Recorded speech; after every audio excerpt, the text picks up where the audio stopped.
The revenge of By the Numbers is brought to you by eSportsBet, the industry's leading crypto odds matrix. They are still running their classic first-time crypto deposit bonus of 50% up to 200 USDT. Chris is still in the picture. Oh, still very much in the round. Oh, Chris, he's found 3. It's down to a 2-on-2. Chris, can he close this with an ace? Oh my God! He gives him a chance at least, and this CZ kill could be everything. Finally, Zeus, he does something! Looking for a second, he connects it. Oh, and he gets a third as well. Surely he's not going to pull this off. Oh, Caldera, the man, the myth, the beast. Zyro, no help really, but he's still hitting shots. He's already got 3. Fine. Oh my God, Zyro! Unbelievable!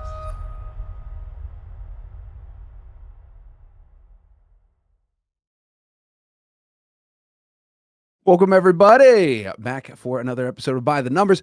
Revenge of By the Numbers, that is, of course. And we had last week off, so thanks, everybody, for the patience. We're back this week, and Duncan, I mean, 2 weeks worth of news to go over, so it's going to be a good show. But how you doing, man? You feeling good? Yeah, generally.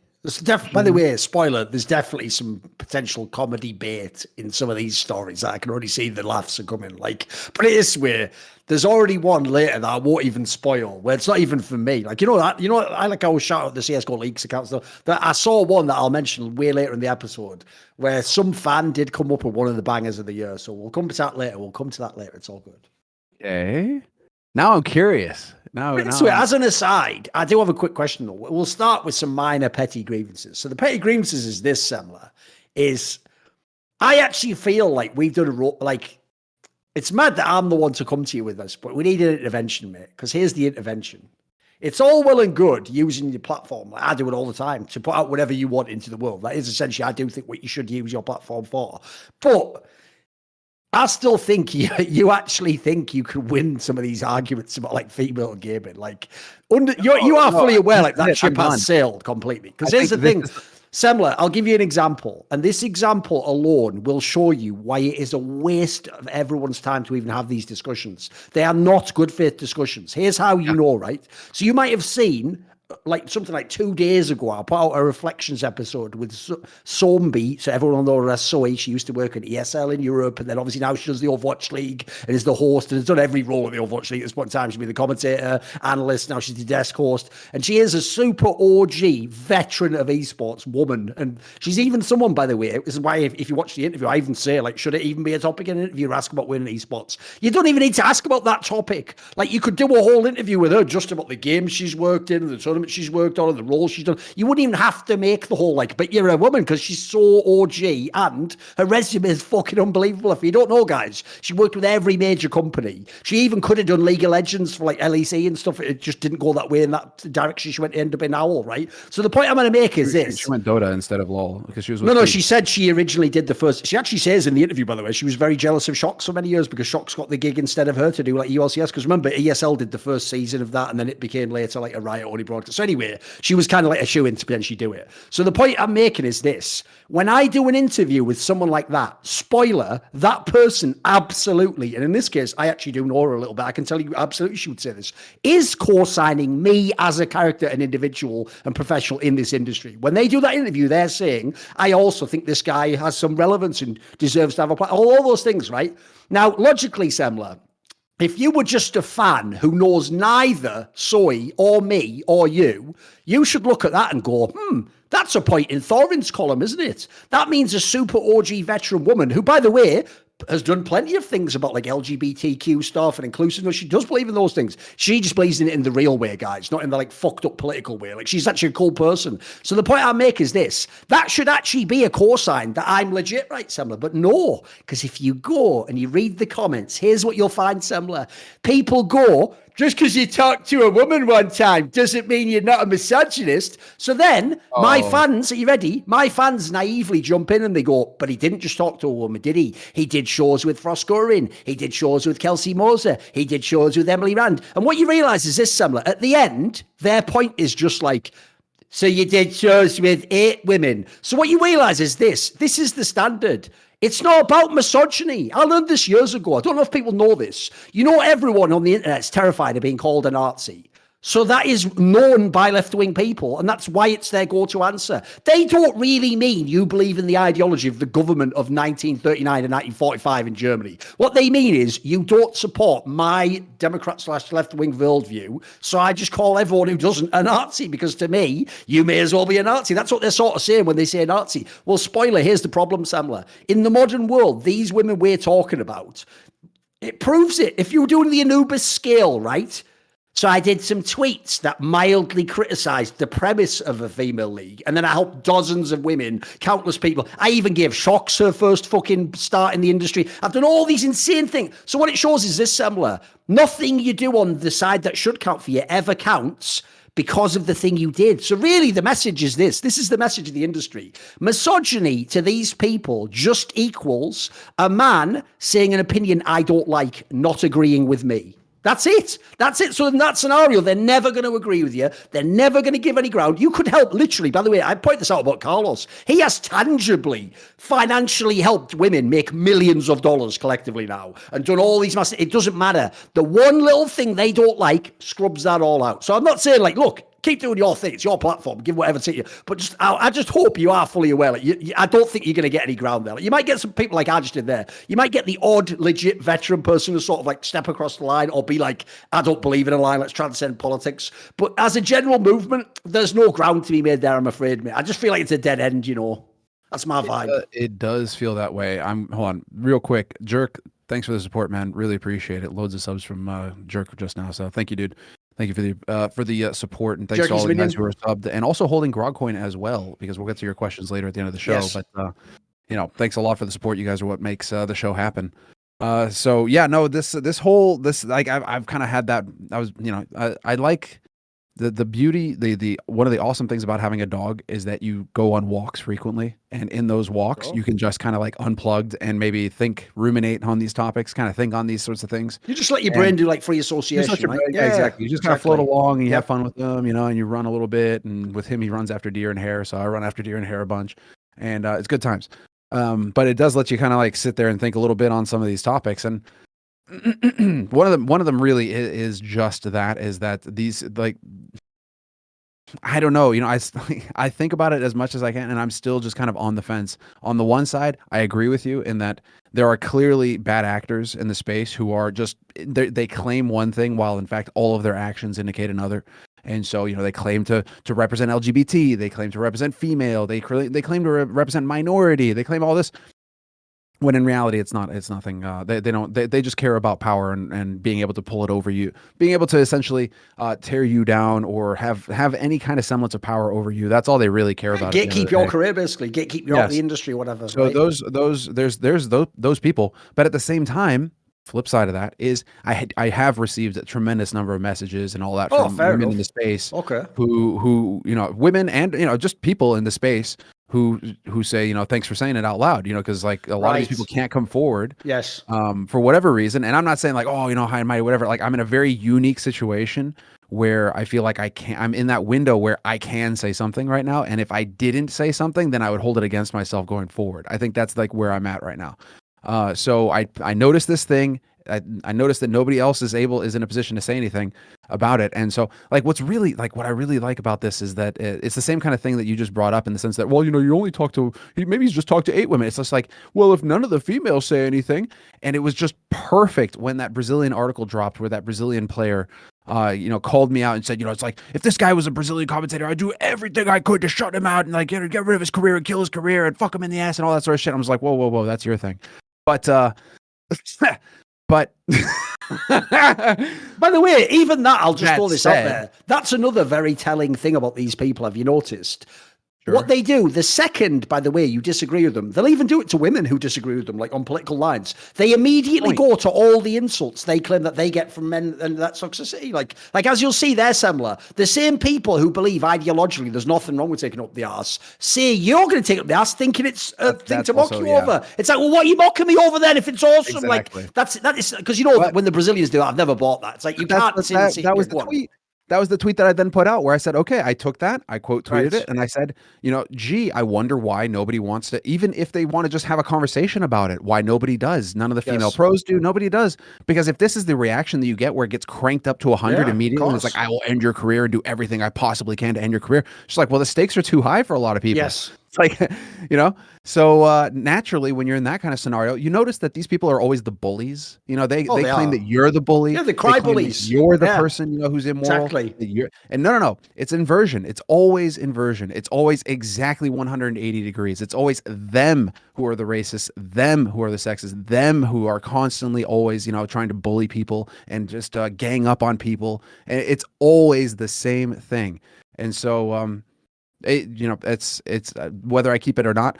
I mean, the thing is, like, I posted I am just legitimately interested in it, and the point that I had a conversation with one of our compatriots. I won't name names, but like I had a long conversation with one of our close friends, and we came to the conclusion that it wouldn't have been an issue if they had said it was a safe space league, because what they've framed here with this league is that, well, there's so much misogyny and toxicity over here, we need to create a safe environment to foster growth, and we need to create a safe environment so that they can compete and have their fun and do all that sort of thing, right? And so I said, if they'd have just named it the Safe Space League or anything like that, we wouldn't be having this conversation. I feel like it would be demeaning for women. This whole thing is demeaning for women, but like I feel like that would be particularly demeaning for women, that you feel like they need a safe space.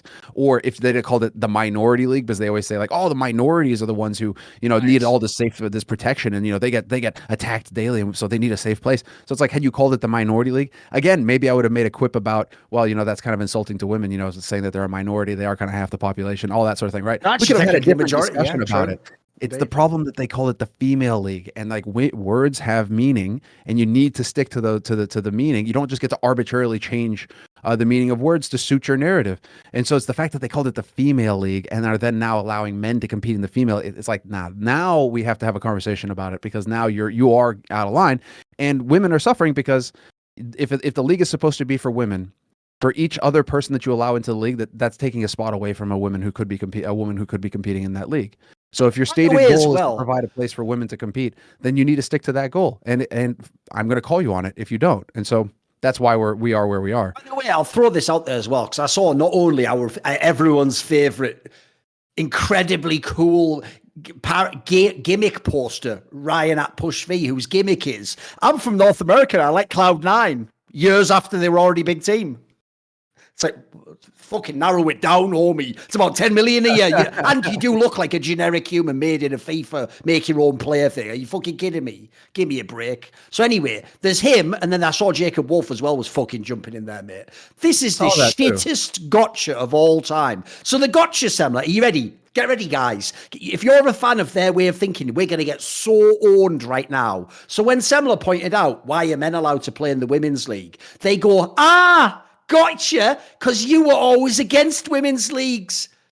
So you didn't even get the point at the beginning. That was the whole point at the beginning, was we were never against it. That was point one. That was the foundational point of every argument we've ever made since December 2021. So what that means, guys, are you ready? Not a single one of them, including esports award-winning journalist Jacob Wolf, including shit-tier nobody will never win an award, Ryan at Push V, Dust2US. None of these guys ever bothered, they're fucking journalists, guys, to even find what Semmler's point was before rebutting his point in public. That is actually, because here's the thing, mate. I know shithead fans don't read. I know people who are politically driven don't read. You guys are journalists, dude. Come on. Yeah, there are legit ones, but you know what I mean? Like, I get it when an idiot fan just does that. Like, put some fucking effort in, Jacob Wolf. Actually, here's the first thing you do before you tell someone they're wrong. You find out what do they even think. How do you know they're wrong if you don't know what they think? It's so fucking ignorant, because, mate, I could not believe everyone on the internet was like clapping for that like it was a massive gotcha. Like, what's the gotcha?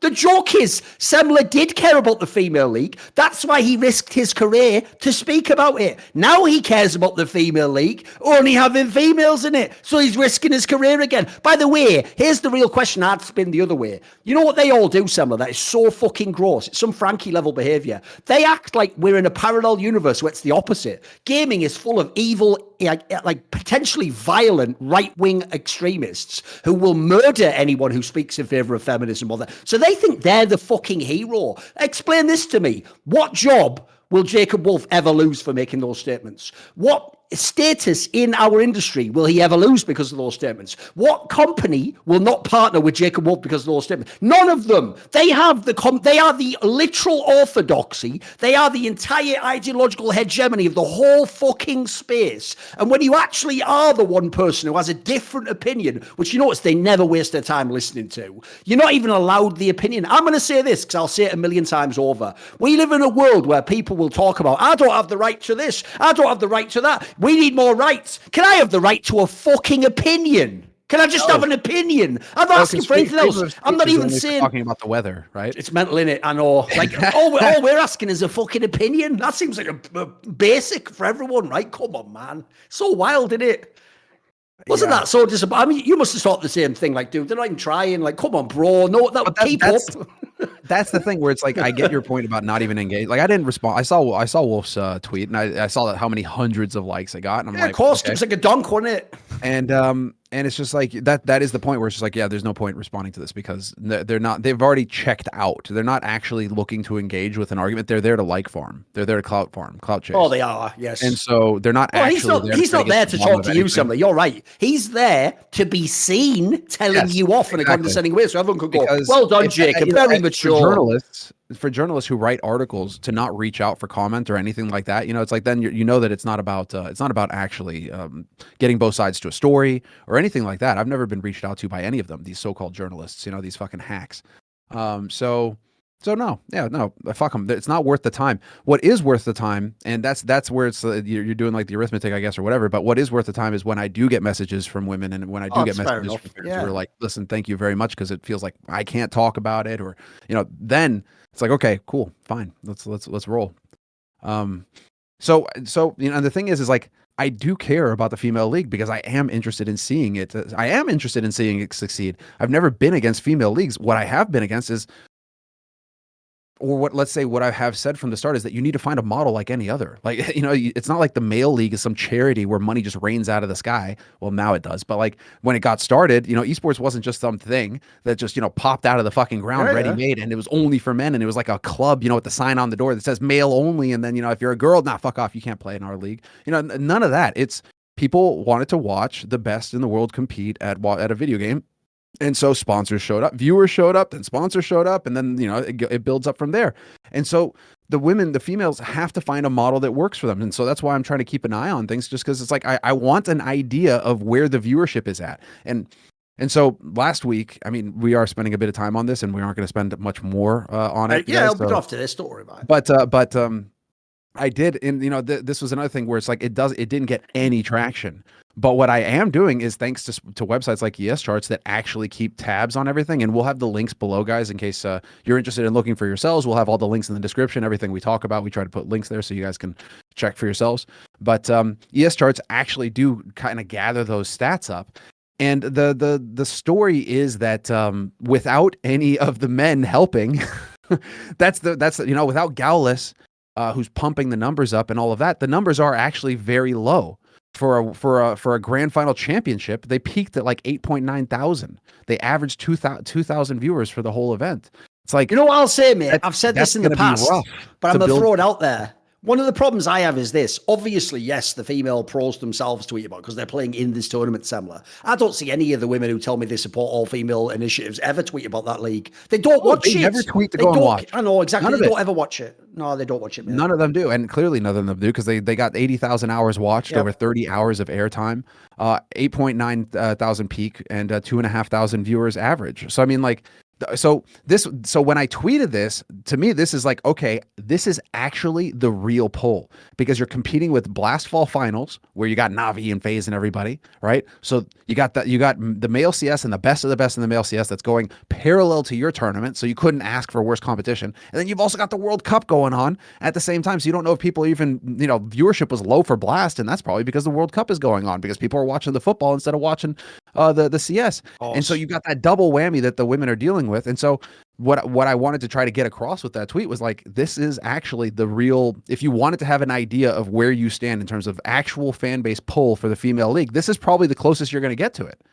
Because it's not like Riot, where Riot like embed the stream and then do in-game drops and then, you know, get all the co-streamers, Tarek and everybody, you know, so it's like just pump the numbers up as much as possible over in Valorant to make it look like, holy shit, the Valorant is the place where it's the place to be. That was very tricky on their part, because if you actually look at the whole year for the Valorant female tournaments, it averages just about the same as the CS, maybe slightly more. So just in terms of like female competition across all the FPS right now, it's very low. And so the question is, what are you going to do about that? Is it building brands? Is it getting more interest in the females? Is it trying to find some kind of angle? Because you're right now, unless you're getting enormous help from like the mainstream stuff going on, you're not pulling in viewership enough to justify the spend. So that's the question that the female scene are faced with, and it feels like it's the same question that they've been faced with for the past 20 years. But they're going to have to start trying to come up with it, because now that they have actual hundreds of thousands of dollars being pumped into it, there's real cost involved, because that doesn't even cover the cost of production, the cost of the talent. They're flying in Bardolph and Blay and Anders, like those guys charge day rates, and they charge big day rates. So it's like, you know, you got to justify the spend somehow. And if you're getting 8,000 peak viewers for a tournament where you're spending tens and tens of thousands, it's going to be interesting. Like, you're going to start asking questions, and given ESL's track record, when things stop, you know, being relevant or making money, they tend to drop them. I'll be very curious to see if ESL continue with this or if they're going to find a way out. But I'll give you an angle on this, because I actually think a mistake they're making with that league, this is a real piece of advice for the industry, is, I don't know if you know this, Semmler, but one of the reasons why, you know, in League of Legends, people always like rave about the LEC, the European broadcast for League, and how it's grown over the years, got its own flavor, it even has way more viewers than North America now, right? One of the reasons for many years, Semmler, that the European broadcast could never reach the heights of the NA broadcast is because they used to purposely time the broadcast in the European one so it would end, and then it would go right into the North American broadcast. So they would take their viewership in theory, right? And it was even structured that way. Yeah, and as well, let's be real, obviously at the time, if you're European, as long as you just stay up like you're a gamer, you can watch the LCS as well. So you can double your viewership, you double dip a bit, right? To me, the obvious move for ESL would be like, look, you're not going to do it after like IEM Cologne or something. But you know, like those ESL Challenger tournaments they do for the men where like Outsiders won the Rotterdam one. I would literally make my day so that like I would do it so that like that ends at like say 8 p.m. or 9 p.m. or something. And I would have the female match right after and just host on the same stream and just go straight into it and carry the viewership. And look, let's be real, a bunch of people are going to tune out. But some people will just see, coming up after the break, more Counter-Strike. Someone will stay. Like, and that's actually even a good angle to use, because as you say, the real problem is by putting it as its own totally legit product, which it isn't yet. Hence, if you go right back to the beginning, what we were talking about with the marketing, it doesn't actually have a leg to stand on right now. Whereas like what you want to do actually is, as much as, yeah, look, it would skew the numbers and they'd probably lie and pretend it was just because of female gaming. If you just on a practical level want to increase viewership, these are ways you could do it. yes, and then you get the sponsors. You can justify the spend to the sponsors. You got to pull out every trick right now. And so, well, at least now we have this kind of experiment run already, where it's just like, okay, this was, again, it's pretty much like the worst case scenario, barring a major. You know, you probably couldn't have done worse than, you know, having the a World major Cup's pretty brutal in itself, to be fair. Like, you know, so like you literally ran it on hard mode, right? Yes. Just like as hard as you could. And so now we have that understanding of like, okay, this is probably like the ultimate baseline of like where we're at, and then we can start stacking from here. So if anything, ESL have got that going for them. Like, what I think happened is just that because there was that clear week after the major, but ESL ran the major, and it's probably the same people who are running this ESL Impact thing, and it's because, you know, so it's like they needed that week off to regen after the major, probably get over jet lag, all that sort of stuff. So instead of running it in that clear week where they could have, you know, done something, I think, or maybe like increase the viewership or whatever, because they wouldn't have been directly competing with anybody. Here we are. Okay. Did you know Esports Bet doesn't just offer bets and fixtures on all the big esports, CSGO, League of Legends, Dota, Valorant, Rainbow Six, FIFA, everything you can think of, Quake, but also they are actually offering the World Cup. That's right, football, soccer. You can bet on World Cup games at Esports Bet. So let's get into some of the other stuff. Actually, well, I mean, let's just get right into it though, because it has been quiet. You know, pretty much for like a while there, we were referencing at least one of their articles per show. Pretty consistently. But did you see the news that Jaxon.gg is shut down? Oh, very much so, yes.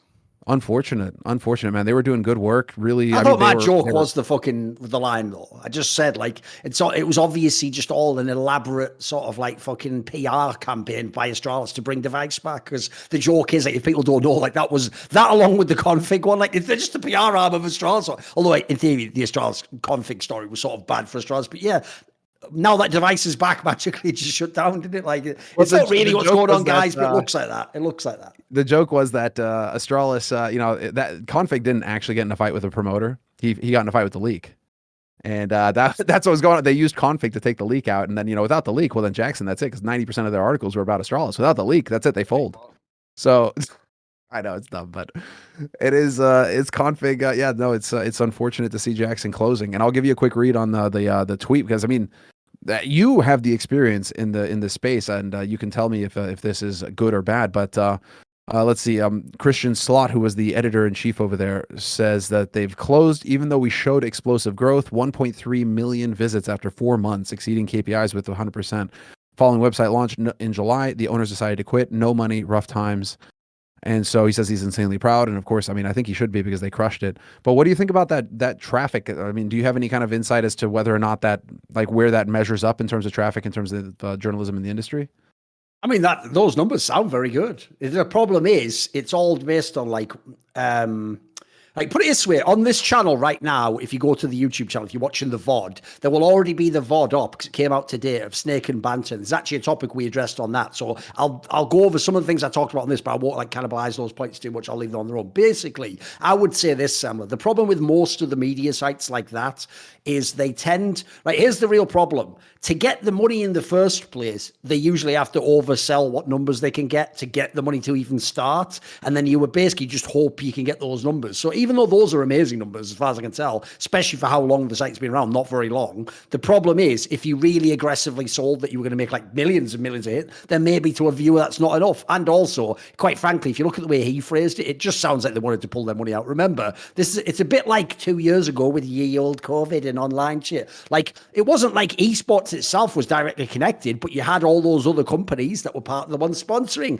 investing, propping up, reinvesting, and those are all the companies that basically said, sorry, not this year, like the budget's gone, like we don't have live viewership, so my company that's a basketball team can't sponsor your team this year, we're gonna have to slash the budget. So I would suggest something like that. It's also probably the world that, like, the economic world right now means anyway these companies are all looking to crush the budgets, get rid of the margins, and so if like sponsoring some or investing into some fucking website for like news in Counter-Strike doesn't really seem like it'd be top of your list. That'd probably be the first thing you'd cut, which has always been the story with esports. We're the first thing that gets eliminated on the budget of real companies, unfortunately. And then the other thing I would say is this.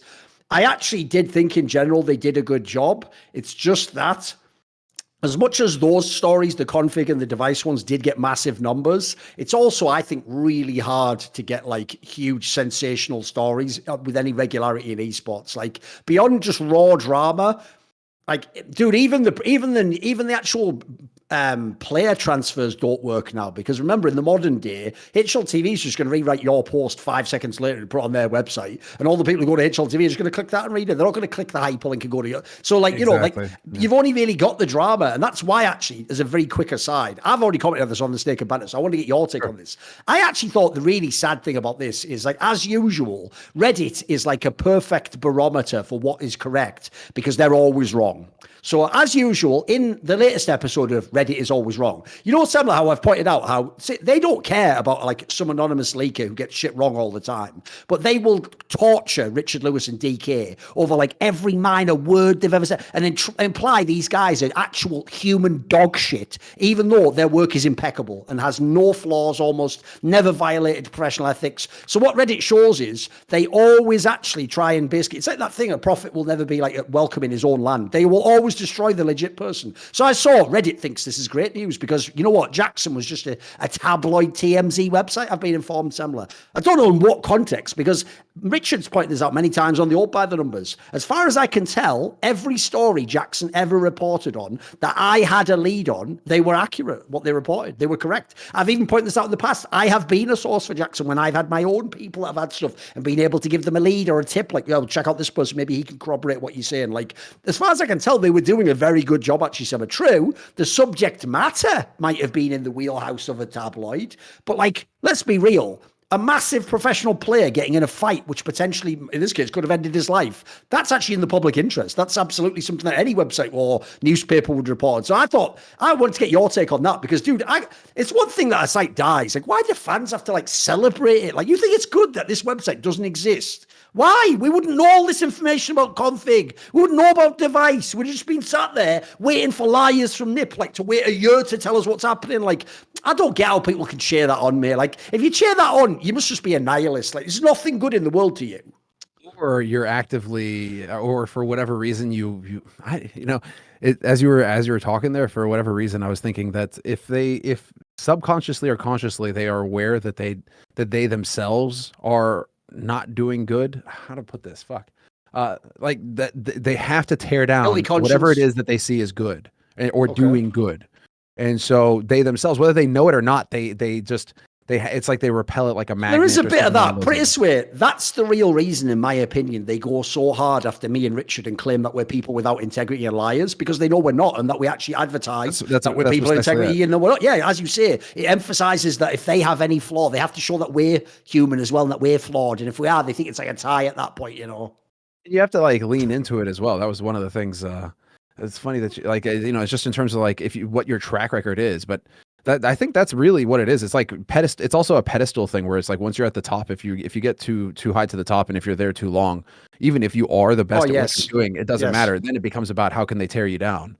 Oh, by the way, there's even a great line I always say. I know people are going to think the source is a meme, but this is a great line, I thought. Travis Gafford from League of Legends, when I used to work with him like almost 10 years ago, he had a great line for it. He said it's called the rubber band effect. He said what happens is when you get popular, it's like they're pulling the rubber band out and out and out, and they're going, oh, you're brilliant, you're the best, you should replace the current guy that's there. Oh, he's number one, he's give him all the awards. But then as you say it, eventually they hit the point where it's like, let's let go of this rubber band.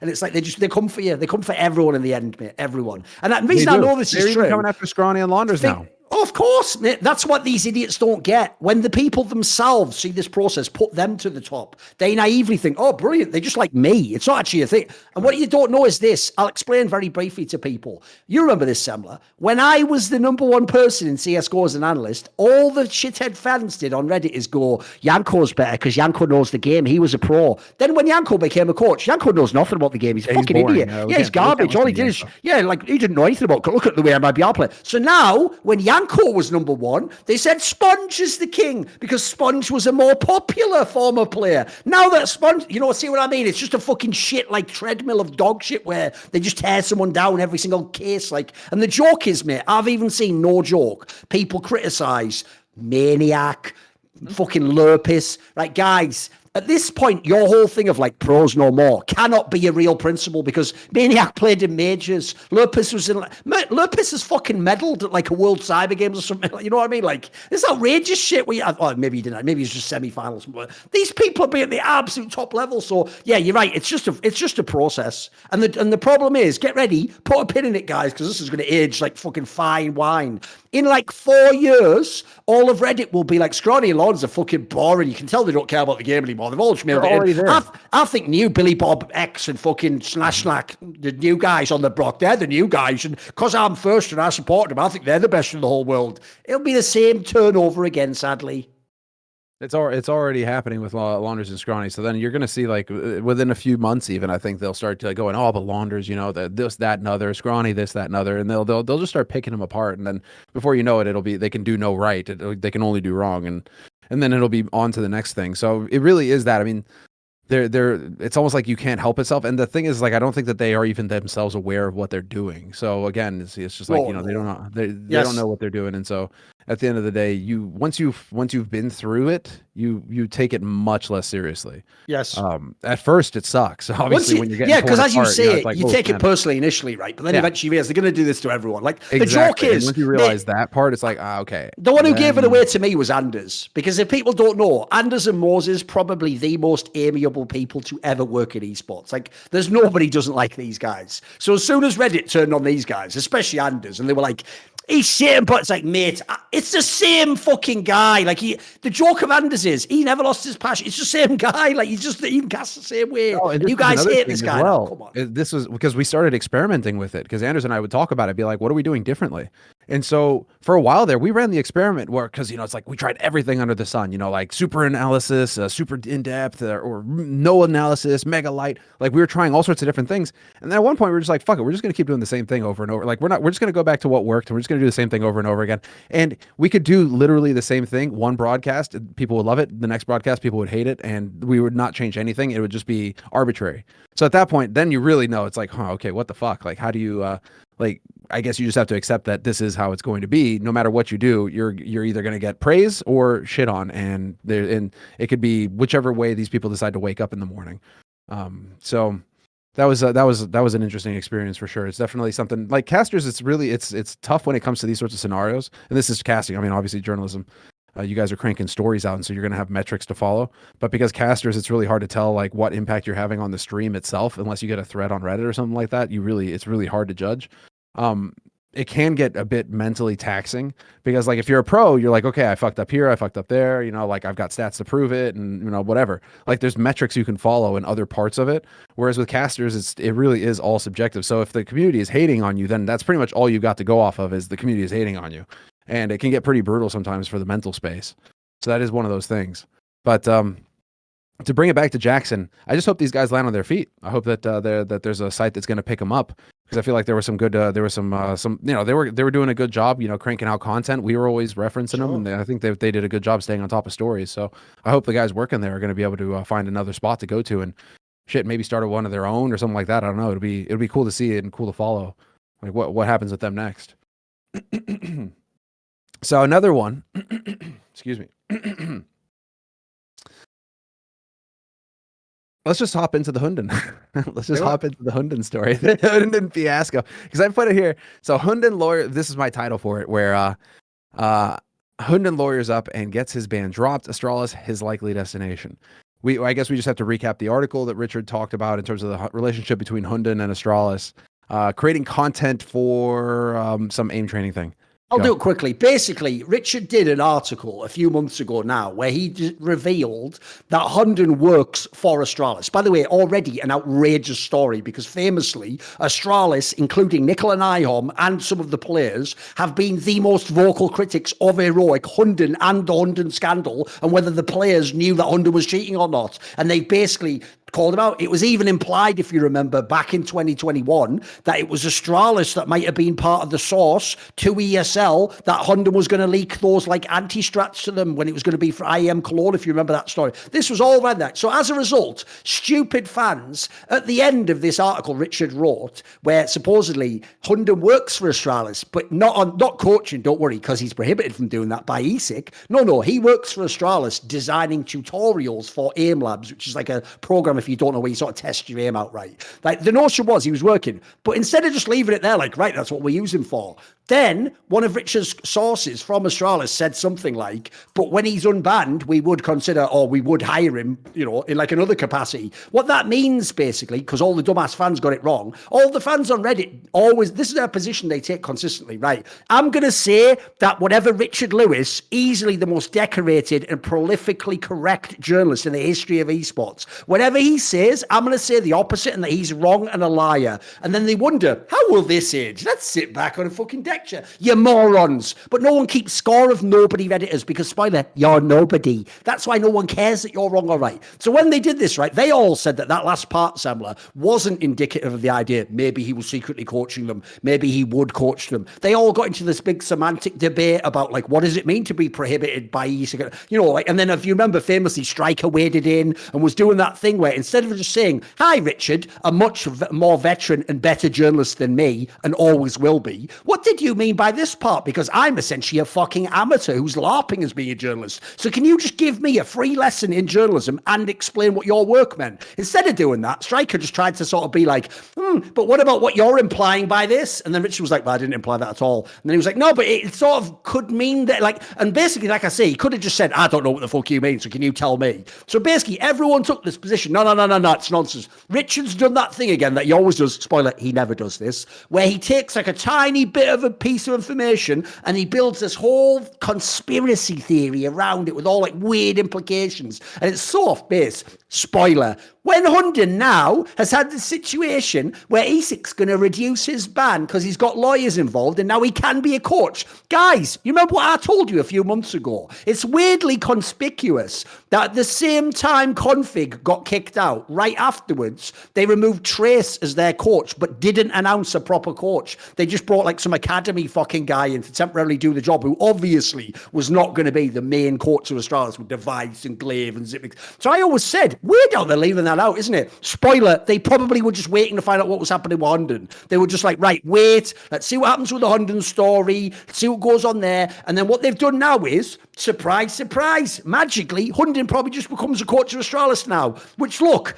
if his ban is really being reduced, we'll get into that in a second. Look, if his ban is reduced, his ban is reduced. If you serve your time, you're allowed to work again. Not a problem with that story. And I understand it doesn't really matter. Astralis does not care about looking like a hypocrite. They're the org that has shown they're utterly shameless. Yeah. But let's be real. It is mental that Nicola Nyholm did that tweet all those years ago. Like, you remember, he tagged in every player of the heroic team. And he was like, I want to see you guys in my office on Monday to explain what was going on in this game. You remember that like mad, like fucking almost like hysterical way of fucking tweeting. And then the joke is years later, you hire that fucking guy to come to your team.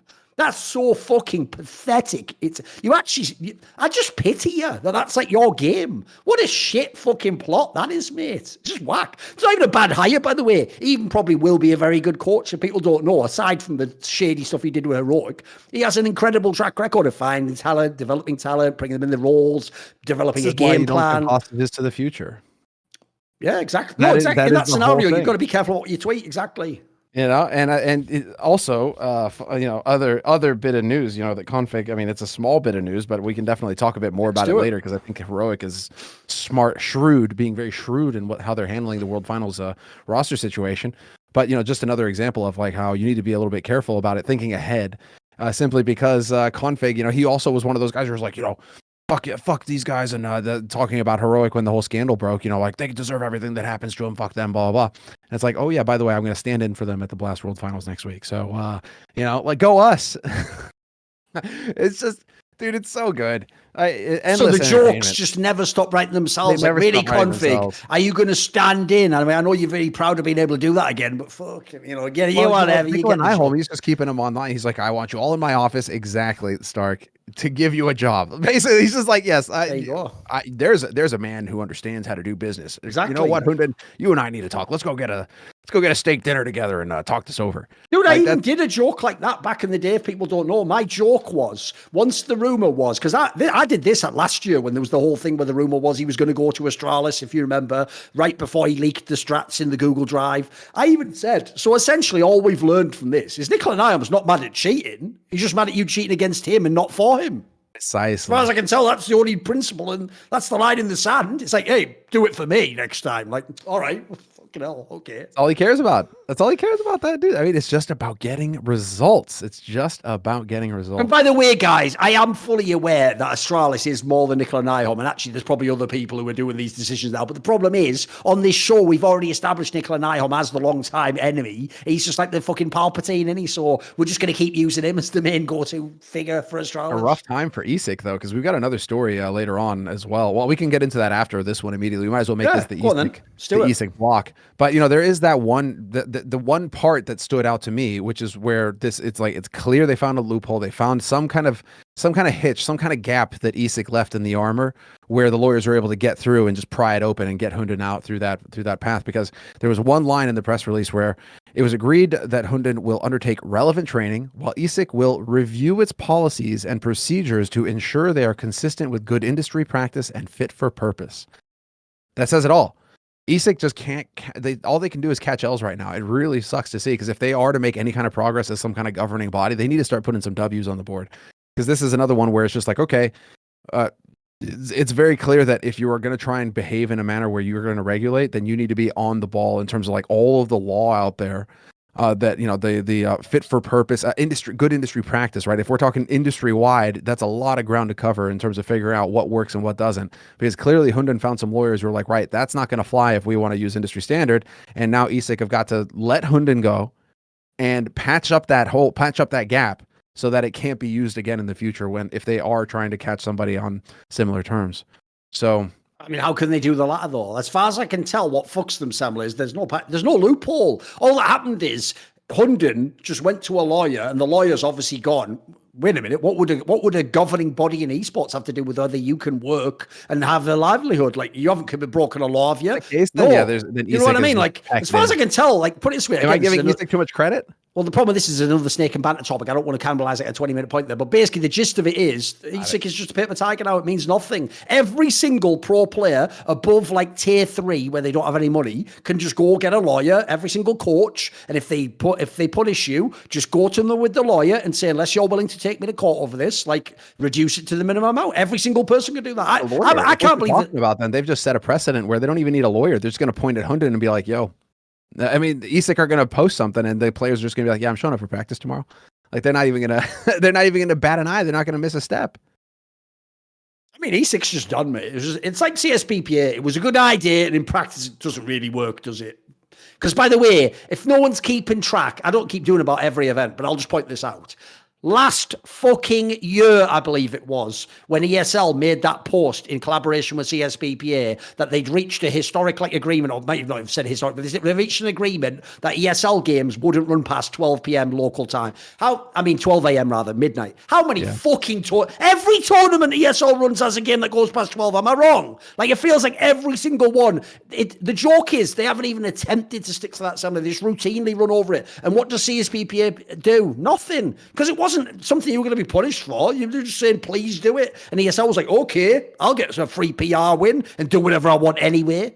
Like, the joke of esports, ESL knew this years ago, and I'll relate it to what they do with majors. I heard this years ago, right, which is when I was working with Flashpoint Semmler, they literally, before they launched Flashpoint, reached out to Valve and were asking them stuff like, you are cool, though, that, like, we're going to, like, run a league, and it'll be, like, semi-exclusive and buy-in, but it's not totally exclusive, and it's not, like, and they wanted to check Valve was cool with it. ESL does it the other way around, mate. What ESL does is they just do whatever they're going to do, and then if someone like Valve has a problem, then Valve better contact them. So ESL's approach, and I'm sorry, this is actually a better approach in life, I have to say, is you just do whatever you want and ask forgiveness later. What's that famous saying? It's easier to ask forgiveness than permission, right? Something like that. You know what I mean? That famous gist. Yeah. That's what ESL does. So as far as I can tell, the approach is do whatever you want, right? If you have no principles to live by, then I guess I wouldn't do it. But I mean, it's like, put it this way, if you want like a short-term strategy, that's like the fastest version to get wherever you want. That is like the eternal struggle, isn't it? Where it's just like, okay, you got chaos on one side where it's do whatever you want, and then you got principles on the other side where it's like, okay, no, we're going to try and live by these. And then it's just a different battlefield, I guess, that this is happening on. I mean, the other ESIC bit of news then, I suppose. I mean, I guess we don't want to waste too much time talking about ESIC if they really are just going to be utterly useless. But don't you feel like, think about it, Semmler, it's not like they've even done that many big campaigns. They did the coaching bug thing. They've done like a tiny bit that they tried to do with like Australian match fixing. They haven't even really been around that long, and already they've basically, as far as I can tell, lost a bunch of key battles in the war. Like, and in fact, the war almost feels like it's lost. Dropped off the radar. The one thing that brought them back onto the radar for me was this whole whistleblower story that popped out, and that Richard has written several articles on now, covering in detail. He even got in touch with the whistleblower himself, and so finally, I think Richard went ahead and I think that this is going to be the last installment in this series where Alexei Yarabu-Kurlov continues to throw out wild accusations in his chats with the Soto's editor-at-large, Richard Lewis, who gets ESIC's perspective on the work of the self-proclaimed whistleblower. And so this is the latest article and probably the last article in this series from Richard on this whistleblower thing. And this is what brought ESIC back on the radar for me. Like, I totally forgot about them and all the investigations that they had underway, etc. They were so quiet for a long time there that you forget that they're even a thing. And then all of a sudden, this whistleblower comes out of nowhere and starts throwing shade everywhere. So according to the whistleblower, ESIC are embezzling money. They're paying people salaries that they don't deserve, or they're coming up with random jobs like video editor. Paying them $60,000, for a video editor. What do you need to edit videos for? And so Richard actually caught up with the head guy of ESIC, Ian Smith, who very quickly just put that to rest. Like he doesn't know where that allegation's coming from. They don't have a video editor, and they're paying. He wishes they had $60,000 to throw around like that. But also that it seems like the whole thing stems from miscommunication or a failure in communication and expectations. And then this Yarabu guy just went off. But now it sounds like the real interesting bit, like, so, okay, ESIC, if we want to just kind of like put them on the shelf, fine, fair enough. But the interesting bit that I found interesting about this article, and it was kind of at the end of it, where after we get the part from ESIC and after we get the kind of summary at the top, it would appear that Richard is being contacted by players whose teams are being contacted by this guy, by this alleged whistleblower. And it sounds like this whistleblower is trying to extort teams and players in order to make money on this. So I'll go ahead and just read this paragraph here. We offered to help him investigate, they said, but since he didn't want to do anything for free, we said that if we had evidence to ban our player, we could play, but the evidence he gave is not enough in general to do something to the player. We didn't pay him, and now he says we will not get any invites to tournaments. Would you like to help open the situation publicly and show who this person is? So Richard's just like, yeah, okay, go on then. I'll go ahead and do it. But like, it sounds like this guy's just turning into an extortionist. So just esports things. If you remember, we talked about this on a past episode because we've obviously covered all these issues. The problem that guy had, the whistleblower, I've said it on the past episodes, I'll reiterate it now. As soon as he revealed, well, one of the reasons I know there was some shit going on is because I was doing it. It's like, then every word out of your mouth is fucking tainted. You have shown you are an inherently dishonest person and that you were disingenuous in how you, because you also think about how, I don't think people will get this. It's even worse than him just being a better / match fixer Semmler. He did it while also being someone investigating betting / match fixing. Like that's like being a corrupt cop doing the crimes that you do in that scenario. Guess what? You know, like nothing that you shouldn't even be allowed to be a cop. And also, more importantly, every investigation you've done now, it was tainted by that. Like you have other interests that we can't believe. You don't have integrity. We can't believe what you say. So the problem is, and also spoiler, like in that same article you're talking about now, this fucker tries to spin it on Richard and make it like, because Richard's not just believing everything he says at face value, maybe because the thing you're talking about, the video editor, he implies like Richard is taking a salary from ESIC because he doesn't just instantly go, oh, okay, guy who's admitted he's a fucking corrupt piece of shit, match fixer liar guy. Oh, I won't believe everything you say without evidence. Well, in that case, maybe you work for them then. It's like at that point, mate, this guy just shows that implies to me he's not just corrupt. He might even be just, like, I'll just say it, he might even be crazy, mate. Like, there's something about this feels a bit off. I agree with you, though. It's probably more the cynical angle of, like, he just wants to make some money off it because he doesn't work with them anymore. So in this scenario, there's two ways you can do it. Like, one of the things you're talking about is this. Think about what happened. I don't know if you noticed this, but during the major, Semmler, a whole bunch of people kept talking on Reddit and HLTV about Wonderful, that like 17-year-old Ukrainian AWPer for Spirit, because he was one of the people that was cited that potentially maybe he did the match fixing, right? That cost this guy reputation, dude. People were like, who cares? He's going to get banned after the major. You know, it doesn't matter if he's good. He's probably being match fixing. Like what this guy is essentially saying, guys, is if you pay me, I won't potentially ruin your reputation with no evidence. That does sound like a fucking protection racket. That sounds really dangerous. Yes, and that's the whole issue with this whole cult of it's just this mob sort of thing going on right now where his whole angle is just like he's dealing with ESIC, he's dealing with Richard, and ESIC and Richard keep asking for evidence and more evidence, solid evidence, something you can build a case on. And he's going, well, I have enough evidence to build a case. Like I have enough evidence to like, what do you need all of this extra stuff for? You know, it's just like, I have it from this guy who says that they did it. That should be enough, right? And so the whole thing this comes from is him going out onto podcasts and getting attention, and then getting attention online where all of the fans are just jumping on top of it saying, holy shit, this is going on. So clearly this guy, he's figured out that he can get attention in the public sphere, and that's enough. And that anybody these days, almost anybody, is worth it. You know, they're willing to do anything to avoid catching heat in public, especially teams, etc. Maybe even the real I wonder the real angle, because I mean he's obviously deeply tied into the CIS region. And you know, it's going to be CIS teams in particular that he's probably going to be focusing on. Seems like a lot of the people he named teams are from that region. Yes. Yeah. These CIS teams, it's like, dude, do we need any more trouble now? You know, he's probably seeing it as an example or as like an opportunity to put pressure on these teams, because these teams are probably going to be already trying to avoid any kind of heat that they can given the current climate. And so maybe he sees an opportunity there to try and put the screws on them and make a quick buck. I don't know, but it really does. It does seem so distasteful, this entire thing, just to actually downright sounds like blackmail. Like he's trying to just blackmail people now. So there you go. Yet another L for ESIC, and well, hopefully this is the last that we're going to hear of this guy, and we can move on.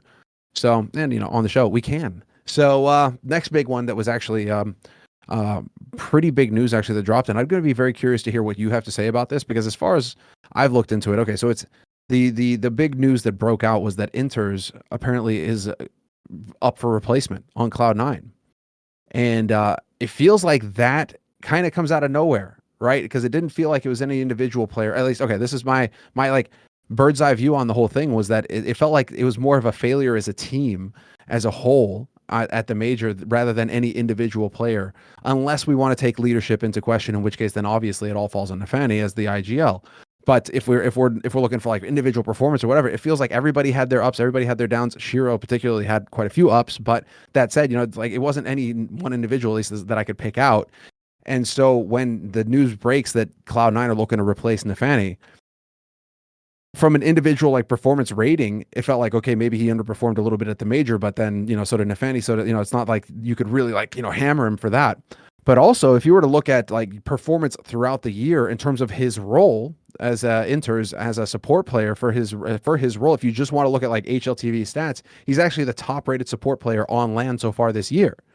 So I'm curious, like, what's your whole read on the situation? Because I'm feeling like it never occurred to me that interz could be the problem, that I would say like this needs to change in order for the team to get better. Like, this is kind of catching me out of left field if you want to look at it from HLTV, if you want to look at it from elsewhere. So I'm very curious to hear your thoughts on this potential change here for Cloud9. Right, the big problem is there's a few angles to this. One is, if you just know team dynamics, typically the in-game leader is also the leader in the sense of like they get to decide who joins and leaves the team. They socially run the team. They often are the person with the connection to the team org even. So it means basically, spoiler, like you just said there, if I was to list what are the biggest problems in Cloud9, right, it's mainly a Maui point because he's the one who made it on Stake and Banter a few months ago, but it's a legit point. One of the number one ones that an analyst would say is Nafani calling correctly? Like, maybe when it's the big tournaments, he's not doing that good a job. And you see, it's not just that his stars fall off. Sometimes it looks like the system fails, and therefore it manifests as a star not having as good a game. Because actually, you look over the year, Axile and Shiro are probably two of the top 5 players of the fucking year, if not top 10 at a minimum. Like, these guys have been monsters. And so the idea is, if you're failing, like, if you go look at the numbers Shiro had when they got eliminated from this major. It's actually fucking shameful that they couldn't go further. So the question then falls, right? So we know it's not Shiro, we know it's not Axile. Hobbit's fine in the sense he's a veteran. I do think his numbers have dropped off, but whatever. That's maybe a questionable one. The Nafani one just seems like it's a big one. If you're making a list, right, of all the things that are a problem, you wouldn't get to interz until like maybe 5th on the list or something similar. And it was never a pressing matter. The only people I heard of who want interz fired is the morons on HLTV, because they only go off stats. And even though you're showing a support round stat, they go off things like how many kills you get, what your overall rating is. And yeah, the rating for interz is never going to be good because he plays generally the shittest roles in the team. He plays the support positions and all the dirty work. Not all of them. There's a few spots on certain maps that aren't. Maybe he should get more frags on. But basically, he's never going to put out frags. In fact, one of the things I actually was impressed by about interz when they were Gambit online last year is, for me, him and Perfecto are the new school, like Zipnix type characters. These are the guys where the fragging numbers in terms of raw firepower often aren't that high, but that's because their style isn't to frag. It's like to not die, to hold the site, to allow someone to rotate, to play a tough spot, but like get the one kill if it's a one and done spot. Like, they basically just play their role. And the idea is, if they do their job well, it just means that like there's one less problem in the team. And now when Shiro performs, you win. Now when Axile goes on, you win the game. Their job is sort of like plug the leaks of the ship,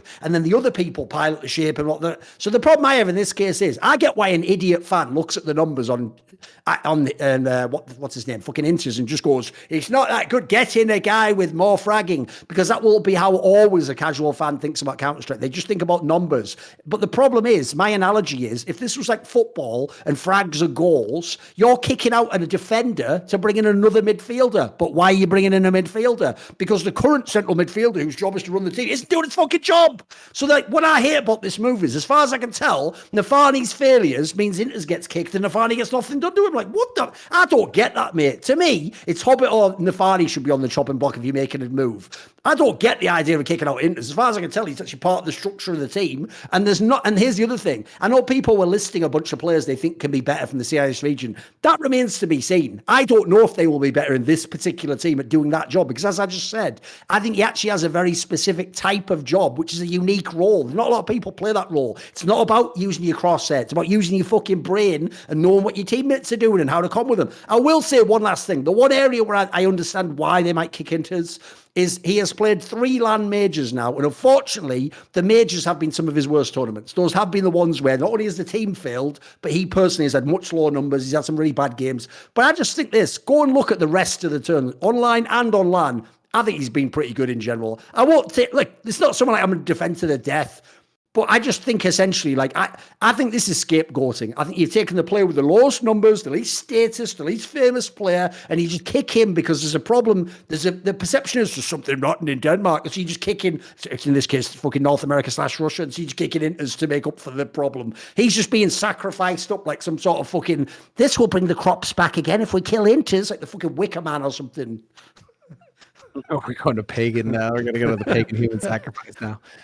Well, ironically, that part of the world, maybe that is sort of their ideology, Semmler, if you look into it a little bit too closely. I didn't realize they were from Mexico. Okay. No, that's, but like, I get your point. I get you. Like, it does feel that way too. Cause like, when we were watching the major, it really did feel like it was more of a team as a whole mindset kind of failure. And when that happens, to me, that speaks of like of a critical crisis in leadership and in vision, and being able to get people on the same page, being able to get people to believe, getting all that sort of stuff. That all points to the leader for me. It's not pointing to interz. And actually, it's a really good point. It hadn't even occurred to me, but that's a really good point to bring up Hobbit. Because Hobbit is also one of the guys who has really gotten a lot of support on that front in the past, where, you know, oh, he's the veteran, oh, he's older, you know, he's got a family, he's got all these things, you know, that give him a bit more maturity perhaps. And so, you know, these are younger players, he's going to bring them up and he's going to take them under their wing. But you're right, if they keep mentally breaking down in these big matches when everything is on the line, and then you are looking to Hobbit as well, because, hey, Hobbit, you know, come on, man, like, you're supposed to be one of the more veteran players here who's supposed to be bringing the rest of the guys up and keeping them focused. And we have seen that in the past, in at least the Stockholm major. It felt like we saw a little bit of that when they were having trouble on the stage. But yeah, no, to me, it's a leadership crisis on the team. It's not necessarily an interz crisis. So unless their solution really is to just try and bring somebody who's going to hard frag, but like, the vibe that I get from this team is that they're capable of fragging as hard as they do because they have such a system. Firepower wasn't the issue. That was the weird thing. Yeah, that's the exactly. problem. It's like you got Shiro and Axile. Even Hobbit still has his games. You know, it's like you have firepower on the team, and to put that kind of firepower into position, also, it really helps to have guys who know the tendencies of those stars. And so you could, by removing the support player that is there to support, i.e., throw yourself in first or set the player up, get the nade, whatever. By throwing him out, you may have to sacrifice even more time now to try and get somebody else in. And then what's his point? Is he there to get more frags? Is that what interz was lacking? It's going to take a while to learn how to play the way. I guess this is always the same question though, when you have like a roster that's stuck together for such a long time. Fucking with that kind of roster is always so tricky, because then you know, can you make a change, and how much of a system is it, and how interchangeable are the pieces in that system? It's a really intimidating situation. But I guess to give Cloud9 some credit, it must have been bad enough for them to actually want to fuck with the system, the results. And maybe they feel like this is the time, because they actually have like a couple months before we'll see them again. Wait, no, we're not seeing the them edges. They're not a blast. Yeah, no, they're not a blast word. Yeah, that's it. So it's like there is actually a good window for them before Katowice to make a roster change, and then I guess boot camp and get on the same page. Because the problem is, if you don't know, Cloud9 is not a partner team of Blast. They are a Louvre agreement team, though, right? Yeah, that's ESL though. But yeah. Yeah. Well, I mean, I guess that's the one that really matters at the end of the day, because. So yeah, you won't see it until next year, as far as I know. So if you were going to make a change, I guess this has to be the. I mean, to be fair, people always forget Katowice has moved forwards now. I think Katowice starts like end of January or something mad like now. We always think of it as March because that's what it used to be, but it's actually moved forward. There's still a few months. Yeah, it's going to be a while. And actually, worth talking about. It looks like, at least according to ESL, This is actually kind of funny, but we might as well go ahead and interject and put that in there. It looks like that Katowice, there's a bit of speculation as to whether or not Katowice would be happening with Russian players, and we were all wondering if the tournament was going to get ruined because half the teams wouldn't be able to show up with their stars, or some teams at all, i.e., Virtus Pro or Cloud9. Were they going to be able to show up at all? It looks like they are going to be able to show up at all. They are going to be able to show up at all. They are going to be able to show up. According to ESL, there was a quote here. As of now, there is no local law indicating that any given team or player cannot enter the premises of Poland and therefore not participate in the upcoming tournament in Katowice. ESL statement reads, EFG remains compliant with all international laws and sanctions, and we will continue to monitor and reshape, blah, blah, blah. So according to ESL, it seems like there is nothing in place that's stopping players from being able to get in. Now, the way that now ESL or HLTV do a decent enough job here, Striker, funnily enough, does a decent enough job where he clarifies in the following paragraph, while Russian citizens cannot enter Poland through its external European Union borders by land and from outside of the Schengen area via air and sea, those with valid visas continue to be allowed to enter through other Schengen countries. This, for example, includes bordering Germany, one of many countries that are part of the bloc and continue to issue visas and allow entry to Russian citizens. So we're to the point where we're going to be smuggling Russian pros into Poland from Germany. I don't know what the fuck is this? Some sort of fucked up like bizarro underground railroad to get people to Katowice. Like, just give it up, Paulie. I know. Just give it up. Have it in a country where they're allowed. What the fuck is this? What is this going on? I think that's such a like. I was like, oh, so they can fly in. They can just fly to. Oh wow, okay, they can just fly to Poland. No, they're going to get smuggled into Poland from Germany or another bordering nation with Poland. Like, what the fuck clown world is this that we live in right now where we're going to have to smuggle Russian players in to get them into an event? It's amazing. I mean, granted, I guess we'll get to have the event after all, but just the way that it's going to happen, it's such a weird thing going on. I just couldn't help but laugh the first time I read that. It's a total joke the way it's been done, and it is fucked up, but I actually think it's pretty legit in terms of like at least the players can play, at least we can have the real tournament. Because let's be real, ESL's not going to about turn and cancel that tournament that they've clearly built their whole fucking sponsor package around and leave that venue. So they would have had to have the event without some of the best teams in the world, including the major win, etc. And then the other thing I would also throw out there is, I know Richard's talked about this a lot, it's quite frankly a disgrace that ESL keeps up that like personal sanction against these orgs. Because, mate, if you don't know, they've taken money from fucking Russian sponsors themselves, as far as I can tell. It's just pure hypocrisy. Like, at the end of the day, you either care about that topic or you don't. And if you don't, shut the fuck up. You know what I mean? You've already got the money. It's like Frankie. It's like you've already got the money, you rat. Shut the fuck up. Can you not at least do that? You've already got the blood money. Can you just take the blood money and shut up? No, I must also tell you why me taking the blood money is fine and you are still human scum even though you turned down the blood money. Great. Brilliant. So we get a lecture and you get the blood money. Some sort of a fucking mad deal, isn't it? So I just think, like, the problem is if people don't know, I mean, you saw this because you sadly waded into it without knowing what I was doing, right? Semmler actually, if you don't know, guys, caught the most hilarious flack ever. Where, because I tweeted about this topic, true, I did it in the most Thorin fashion where I didn't just say, electronic and Russian players should be allowed to play in Katowice. I did say, like, if you can't see that this is just like anti-Russian bigotry from Pauls, who, spoiler, I don't already have the best relationship with. If you can't see that I did that, then your brain must be broken. Like, let's be real. I will admit the way I phrase things does bring on some of the response. But because I was getting mobbed by all like fucking Ukrainians, even though I never mentioned Ukraine because of the conflict, they were all in my DMs and messages like, oh, fuck, so you just think, oh, so good, I'm glad Russians are banned. So when they were doing that, Semmler just did a tweet where he just wakes up and, oh, see what's going on today? And he goes, someone just tweets, what degenerates is Thorin triggering today? And all the like Ukrainian people just swarmed over Semmler's account like, because they thought he was calling them degenerate. That was one where I was like, you're on running this one, mate. I'm out already. I'm tapping out. I can't do this. Like, because they were fucking, they were beating your ass in the quote retweets. That's right way. They were going ham on you. You didn't even know what you thought I was just beefing with fans, like TSM fans and what, right? It was what the fuck was the original? Oh yeah, because it was like some TSM, and also it wasn't. There was like it was like a multi thing. There was like 3 things going on. Oh right. But it was like there was a trance angle. There was something else, and then there was this. You're right. I think at the same time I had some beef going with some SCW And so I people just who were wake up attacking me. and I Right? just see Yes. it trending, and so Right. I just do degenerates as a whole because Right. as a rule, and to be fair, as a rule.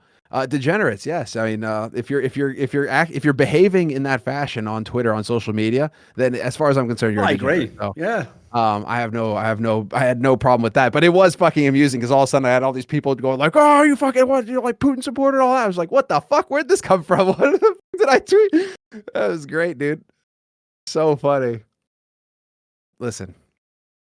The reality is, I mean, again, to bring it home real quick, Richard did that's why I'm calling him Virtus Pro as well, because it really is just such a charade, this whole thing that 1-2 for minutes whatever as far as reason I'm blast concerned. ESL feel Yeah. like, okay, we all know it's Virtus Pro. Just Yeah. because they have a different logo doesn't mean it's not Virtus Pro. The players are still getting paid by Virtus Pro. It's all still Virtus Pro, but we're not allowed to say it. Like, what the fuck? And it's not Valve that are stopping it either. It's ESL and Blast. Fuck off, ESL and Blast. It is irrelevant. Let them have the Virtus Pro logo. You're all taking the money. You're all taking the money, and you're taking Russian money, because Richard just did a fucking great video, and we talked a little bit about it in the past as well on 1xBet and their involvement with ESL and how ESL are still very tight-lipped about that. They don't want to make any comments, but you still see 1xBet plastered everywhere. And Richard went into detail on a recent video about the ownership of that org and just how fucking wild it gets in terms of Russian ownership and Russian money, where it's just like, yeah, you guys are taking the Russian money. So how about just let Virtus Pro have the logo and let's just fucking go. If the whole point is just to put your CS tournament on, then just put your CS tournament on. Stop with the rest of it. Stop. So, well, clowns continue to clown. And, well, not so clown. Actually, I mean, to be fair, like Device, he definitely nailed it. Actually, he had a pretty good comeback. They didn't do the eSpoo tournament, which we thought, okay, fine, for like missed opportunity there to get in on an easy like step in to figure out what needs to work on, what doesn't, all that. Device does actually make a return to the server before the end of the year, which is cool to see, and he does it in fine fashion. They get a very strong start versus a team called Tricked, Danish guys, funnily enough, with Lucky on that team. And that's weird, because I thought he was going to be part of like a 59-man lineup and be developed. Fuck right off. Get the fuck out of The here. joke is, Device played against Lucky while Bobsky probably watched from the wings like, I used to play that game. Like, then Nicola and Ion was just like, I am the king. I'm the king. I created Counter-Strike. No, you just ruined Counter-Strike, man. That's all you did, you fucking idiot. And then here's the thing. I like to imagine in this scenario that like it doesn't really work totally, but like Nicola Nyholm's the like fucked up Theoden, like get out, Aragon. And then fucking obviously Hunden's like his little grimmer worm to like, master, come on, we got to get ESIC back, master. He's on some like Igor shit, and I know it's pathetic, and what a rat. He's the new rat. We need more impersonations. Clearly, if we're gonna get a grey worm. I have a talent for it. Let's be real. I just have a natural talent for it. Mate, did you see that one that I did like the retweet of where I made on By the Numbers years ago? I made some mad analogy. I think it was when G2 was benching Kenny S, and I was like, benching Kenny S when you can't get like a better AWPer, because Kenny S was like the greatest French AWPer ever at the time, right? I was like, that's like you finding out you have erectile dysfunction, and so you just say, right, cut it off. It's like, well, that's not going to solve anything, is it? Like, I had like a whole thing. It was mental a bit. Someone found it and did like a tweet of it. I retweeted it. Yeah, it's like one of my all-time great like mad analogies. Get the fuck out of here! You did It's that. good. That's great. It was a good one. Because I had a similar one on Twitter, guys. I said the analogy is cutting interz from Cloud9 is like finding out you can't get hard with a girl, and so just chopping your balls off. It's like, well, it was the dick that was the problem. It was Nafani that's the issue. Like, sort him out. Like, why are you chopping your nuts off? Like, they're essential to the equation, aren't they? Do you think that's the situation now? That's the vibe I get in it. It's like you're just trying anything except to address the real problem, which is the problem in it. It's the story of a lot of esports teams' lives, unfortunately for them. I mean, they're gonna have to go through this process, and You know, by the way, you guys are gonna be able to land on their feet. we actually didn't hit this hard enough, and I realize we actually probably should have talked more when they won the major about that whole outsiders thing, because that is actually mad. What egg on the face of Counter-Strike and Blast and ESL that is. That a team that you will not allow to use their real org. I think fans are getting this mistaken here, Semmler. You know, fans on Reddit just tunnel on the idea that until like the head people of VP literally just say publicly, we hate Putin in the war, that they're never allowed to be in esports, right? That was never the standard for whether the team could be involved. It's supposedly the idea that you contribute to the Russian economy. It has nothing to do with what you've tweeted or not. So the mad thing to me is this. Fans, for real, the same fans, remember, who want pro players to be paid and to not be mistreated, they seem fine with the idea that the org just pays all this money to these players to win a major, but without getting anything out of it themselves. Like, I think that's mental. Because to me, as soon as, like, I mean, obviously it could have been Na'Vi too, because they have Perfecto and fucking, what's his name? What the fuck is the name of the other guy? Wait, Bit? Who? No, Bit's Ukrainian. Who's the other player who's Russian?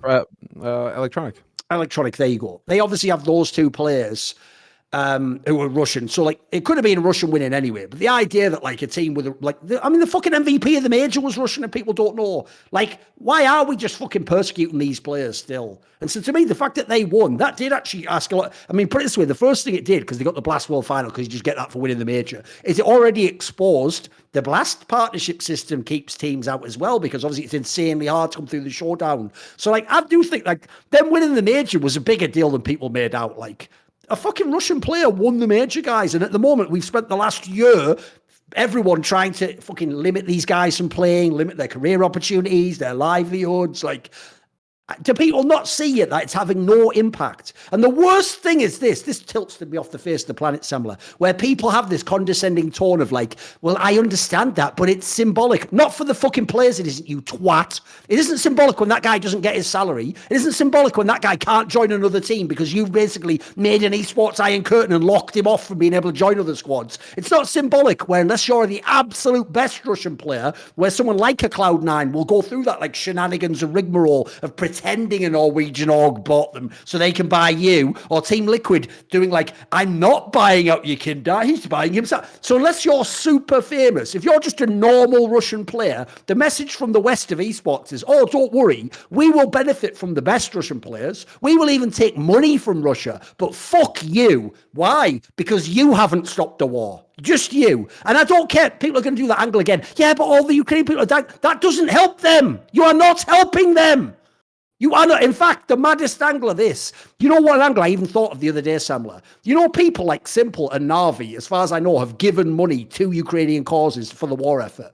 So logically, that means people like fucking Electronic and Perfecto, by helping Na'Vi win, help the Ukrainian side of the war effort. It's even actually not how you're presenting it. They actually potentially are aiding the side that you guys support. So I think that whole thing, I know people don't want to touch it because it's the third rail, isn't it? It's like a political minefield, but they won the fucking major, guys. Like, this has to stop, because we've already had months and months and months and months of it. If it was going to have an effect, it would have had an effect ages ago. Remember, it was after Katowice that all this shit went down. How did it help making them outsiders? What effect has it had on the actual fucking what? None.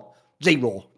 So let's stop torturing fucking players for the actions of a government that they have no impact over. Oh, but no, Thorin, don't you understand that they're all these players are owned by Russian oligarchs, and it's just we're making the Russian oligarchs hurt. It's like, if you think that the multi gajillionaire oligarchs even know what the hell's happening with Virtus Pro, it's nonsense. Isn't it? It's just like, I don't know, man. And by the way, if your company is ESL owned by Saudi oligarchs, fucking miss me. Miss me on that one, homie. Because here's the thing. You know what, Semmler? Here's a weird statement for you. Here's a cool one for you. Let me know when ESL comes out and publicly decries the war in Yemen. Yeah, that'll be. Why not? When they're going to do it? Never. The answer is never, by the way. Never. I mean, the answer is never. I mean, they are sponsored by a Russian gambling website, so a corrupt one as well at that. So I mean, like there is no leg to stand on. That's why it really is. You really hope that this accelerates. Like, if you want to look at it from an accelerationist point of view, where it's just like, I just hope that this accelerates the collapse of all of this virtue signaling bullshit, and we can just go back to just being a sport. And so, whatever's happening, this is escapism. We're playing video games. Video games are supposed to be escapism. Competition is supposed to be escapism. It's something you want to focus on. Neurologically, it's not like, just you just want to get so zoned in on it because we're talking about guys who will focus on Counter-Strike to the point where they ignore everything else in life, right? Yes. So if we're talking about that, that's all this is about. The wars, the politics, everything like that. Just leave it on the outside and stop. Agreed. If you want to maximize your profits, what was it like Michael Jordan said that Republicans buy shoes too? It's just like if you want to maximize it, just don't even acknowledge any of that. Doesn't matter. Just run your league, and you are separate from all of that. But it's because everybody always has to get that. Just has to have their chime in say. It's no matter how many times you have this conversation with TOs as well, where you're just like, listen, why are you guys doing this? You stand to gain nothing. You stand to gain, lose a lot.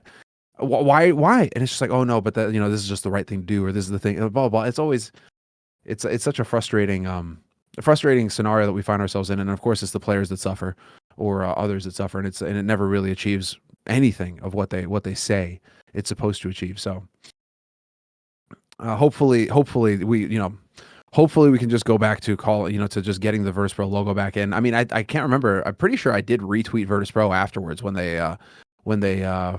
Virtus Pro had like a little tweet with some emojis, when they won the major. I'm pretty sure I liked it or retweeted it. I mean, it's just like, can we stop with this silliness? Let's just move on.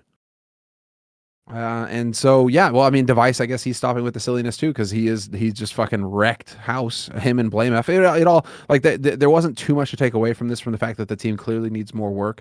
Blame F and Device both just smashed. Device showed up in fine form. Individual performance looked terrific. He looked great on his side of things.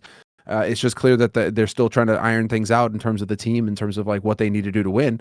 Glaive, Zip, and Mr. all had some moments, but overall maybe underperformed. And I suppose this is like as good as you're going to get in terms of a trial run.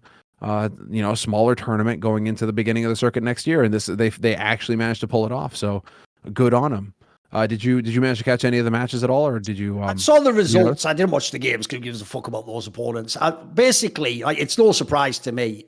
Device is one of the only players in Counter-Strike history. I think he's even better than Simple for this, where his ability to keep his level consistent is unfucking believable. Like, he genuinely, when this guy retires, like, he should probably be someone for real who figures out like some sort of a sports psychology division of like how you run things, how you peak, how much you train, because his ability year on year is just like. Even last year, when people are going to say he had his like slump, his slump, he was still a more than serviceable AWPer. He was a very good player still. Like, he just wasn't Device, So like, I actually thought for real, because if you don't know this, Semmler, when he was for sale earlier this year, a whole bunch of fans were like, well, who cares? It was ages ago when he was good. It's like, bro, if you're out on Device, you just have no eye test. It's the most obvious player to reinvest in, because you're not really buying low because it's going to cost a lot of money, but it's just obvious he's going to be good again. Like, the joke is, remember the amount of money to buy Device is about the same as it costs to buy Monacy, right? Monacy had never done anything. We didn't actually know if he'd be good. I know Device is good, so it doesn't surprise me at all he did well in his comeback, mate. I assume by the time they actually come to real play next year, he'll probably be really good again. I'm looking forward to it. Like, I know the Astralis lineup is whack, but I do think like Device coming back could be cool. I mean, for sure, it would be awesome to see it. I mean, I think there is. You can make a point in terms of the mental aspect, because his claim was that he was out due to mental health reasons, and so that's always something that can come back. It's one of the hardest things to put away. Yes. And so I think there is a legitimate point for criticism there, where you can say, okay, maybe mentally he's not going to be 100%, and there may be some weaknesses there, but at least in terms of this showing, he looked terrific. So it bodes well. And it does kind of look like he could potentially put to rest those concerns, those legitimate concerns about his mental well-being and whether or not he's going to be able to compete again. Because if he's looking this good against this kind of opposition, if the rest of the team gets on the same page, it does look like they can actually do some work. So that's good. It's exciting. And of course, yeah, we hope. It would be awesome to see Device back at the 4, especially after the year that he's had. I mean, it would be terrific to see him back in the mix. The 2 years that he's had now. So here's hoping. Now, if you want to bet crypto on esports or the World Cup for that matter, then how about the other first-time deposit bonus that esports bet runs, which is their 100 USDT bet forgiveness. So bet an amount up to 100 USDT for your first ever bet on the site. And if you lose, just go to the Discord, discord.gg/esportsbet, message the mod mail, say Thorin or Last Free Nation sent you, and they will credit your account with whatever your original stake was up to 100 USDT. And so that wraps up our miscellaneous news. You know, we could, I think what we should do is we should just kind of take a gander at Blast World Finals, because that's going to come up next week. It's kicking off Wednesday next week. Wednesday and Thursday, the groups will be played out. And as it happens, we'll be recording again next week, Thursday evening. So the way that I envision this is that we can go ahead and take a look at the groups and kind of give some thoughts on that, because it's going to be interesting. There are some cool matchups. And then as it happens, it's all going to line up nice and neat so that the groups finish pretty much as we would go live with the show. So we'll be able to talk about the groups next week and really keep an eye on things there. So that's cool. Definitely looking forward to that. And the time zone. Everybody's hating on it, but I'm loving it, man. I mean, of course, we are incredibly fortunate to just get to stay at home and watch Counter-Strike and then talk about it. So there is that for sure. Obviously, if you got a day job or you're at school, it's going to be a bit different because this is happening all throughout the day, but that's what VODs are for. But at least, you know, from our perspective, it's like the matches are kicking off at like 7 in the morning. So the schedule is just perfect. If you're waking up early, you'll be able to get right into it right off the bat. So starting the day with Counter-Strike, elite tier Counter-Strike at that. So already, I mean, it's looking like we have the format. Nothing crazy there. Each group, it's 2-4 exact same as fall finals, basically. Yeah, same as fall finals. All matches are best of 3. You top the group, you will go straight to the semifinals, and then you'll have a third or second and third. If you're fourth in the group, that's it. You go home. Second and third will battle it out in the quarters, and then you move on to the semis. And so it's the same as the fall finals, same format. And best of 3 is through and through, which is very nice because it means that we're just going to have some very consistent, or we should have some consistent results here. So that bodes well, at least. But was there a particular matchup that jumped out at you in terms of like one that gets you stoked? Because the groups, I think, are fairly even at a glance. I mean, you can't really go wrong with fucking Na'Vi versus Vitality and Simple versus Ewu. That'll always be one of the fucking great matches to watch, right? Who's like watching that? And then also, I'll just say, it's a very stacked event. Like, basically, aside from OG, who snuck in there because of what they did at, like, the spring one as well, I think. Like, basically, aside from OG, every other team there are the teams you'd want. These are the biggest teams in World Counter-Strike in 2022. Like, even though I get that the major upset everything because teams like Fnatic and Mouse Sports and Furia had bigger performances than you expect, over the rest of the year, even the events around that, like, think about this. So G2 was in the playoffs of the fall finals. Heroic obviously won it. FaZe was in the finals. Liquid was relevant. If you go to EPL, G2 was a semi-finalist there. Vitality won it. Liquid was in the finals. Like, these are all top teams. The only team we're really missing is, if this was a perfect tournament, I would take out OG and I'd put in Cloud9, but that's about it. Aside from that, this is a very stacked event. So as the last event of the year, the only downside, which we'll lead into in a minute, is obviously the Heroic angle. Like, a dream would be you'd want Heroic to be full strength and see, like, are they for real? How would they battle against them? Because I think if you're looking at this event, the storylines are pretty damning, because as you say, the format is so forgiving that, like, here's how it works if you're these teams. So if your team's like FaZe, who almost did win Blast Fall, we were doing the final obviously, and Na'Vi, well, they want to show and end the year like we really were the best teams. Let's end on a high, and especially FaZe, you want to get a win so that your last win wasn't Cologne, right? So those teams need to win. If your team's like Outsiders, you want to prove that the major wasn't a fluke. You want to actually remember what everyone said. You only beat Mouse, Sparts, and fucking Fnatic, and there's a shit of teams. No one cares. But I tell you what, if you beat FaZe and Na'Vi and fucking, these are the teams that get you the legitimacy. So they have a way to end the year with legitimacy. Teams like G2 and Vitality, right? Vitality was looking like a world beater when they won EPL. Since then, they've been whack. G2 hasn't got it together yet. Everyone knows there's going to be rostering. So for those teams, I feel like you have to do a deep finish. Probably semi-finals is what you're looking at. Then you look at like Liquid. I don't think the expectations are huge for Liquid, but when they were in the finals of Pro League and they were this close to winning it, they wanted to believe they were a true contender. So tell you what, this is the field to prove it against. And if you're OG, anything that you do is an up. If you come last place, no one will blame you. But if you get any upset wins, you have massive. That's a lot of stock you can gain in that moment. Like, people really respect these wins because for OG, every person you play is a legit team. Like, as I say, really, we can segue into it if you want. The only downside is, unfortunately, Heroic doesn't go with the full strength team. Like, obviously, Stown, who was the MVP, at least for me, of the fall final, he didn't get to go, unfortunately, because of this whole situation. Do you want to talk about that next? Yeah, let's talk about it because I think it's a key. It's a big story piece, and I know that Blast are definitely going to be regretting that this is how it's going to happen. Yep. But I really thought that this was shrewd. It's a shrewd move on the heroic side of on the heroic side of management. It's a management side of heroic in that. They are going to take their star player, as you say. I mean, one of the top performers, absolute monster, Stan, who's had a really rough year, and in the sense that he had a death in the family, and It was technically last year, but yeah, obviously that was like, yeah. Do you want to give that side of the story, by the way?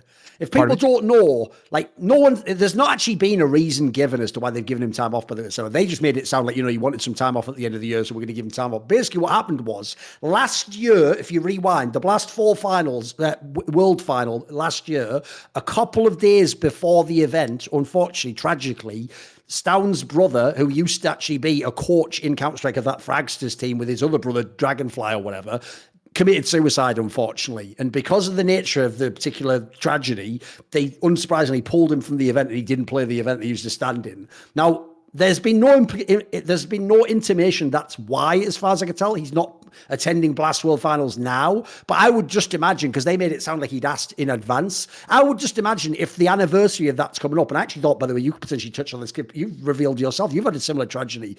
It's not that like it's still fresh in his mind necessarily, but when the anniversary comes, it's going to make you maybe think about it, right? And in this case, we're near Denmark, you'd be in like fucking Abu Dhabi or something. Like, you're going to be all across the other side of the world. I could see in that scenario where you just say in advance, look, let's agree, I'll take that time off. I'm just going to be with family then.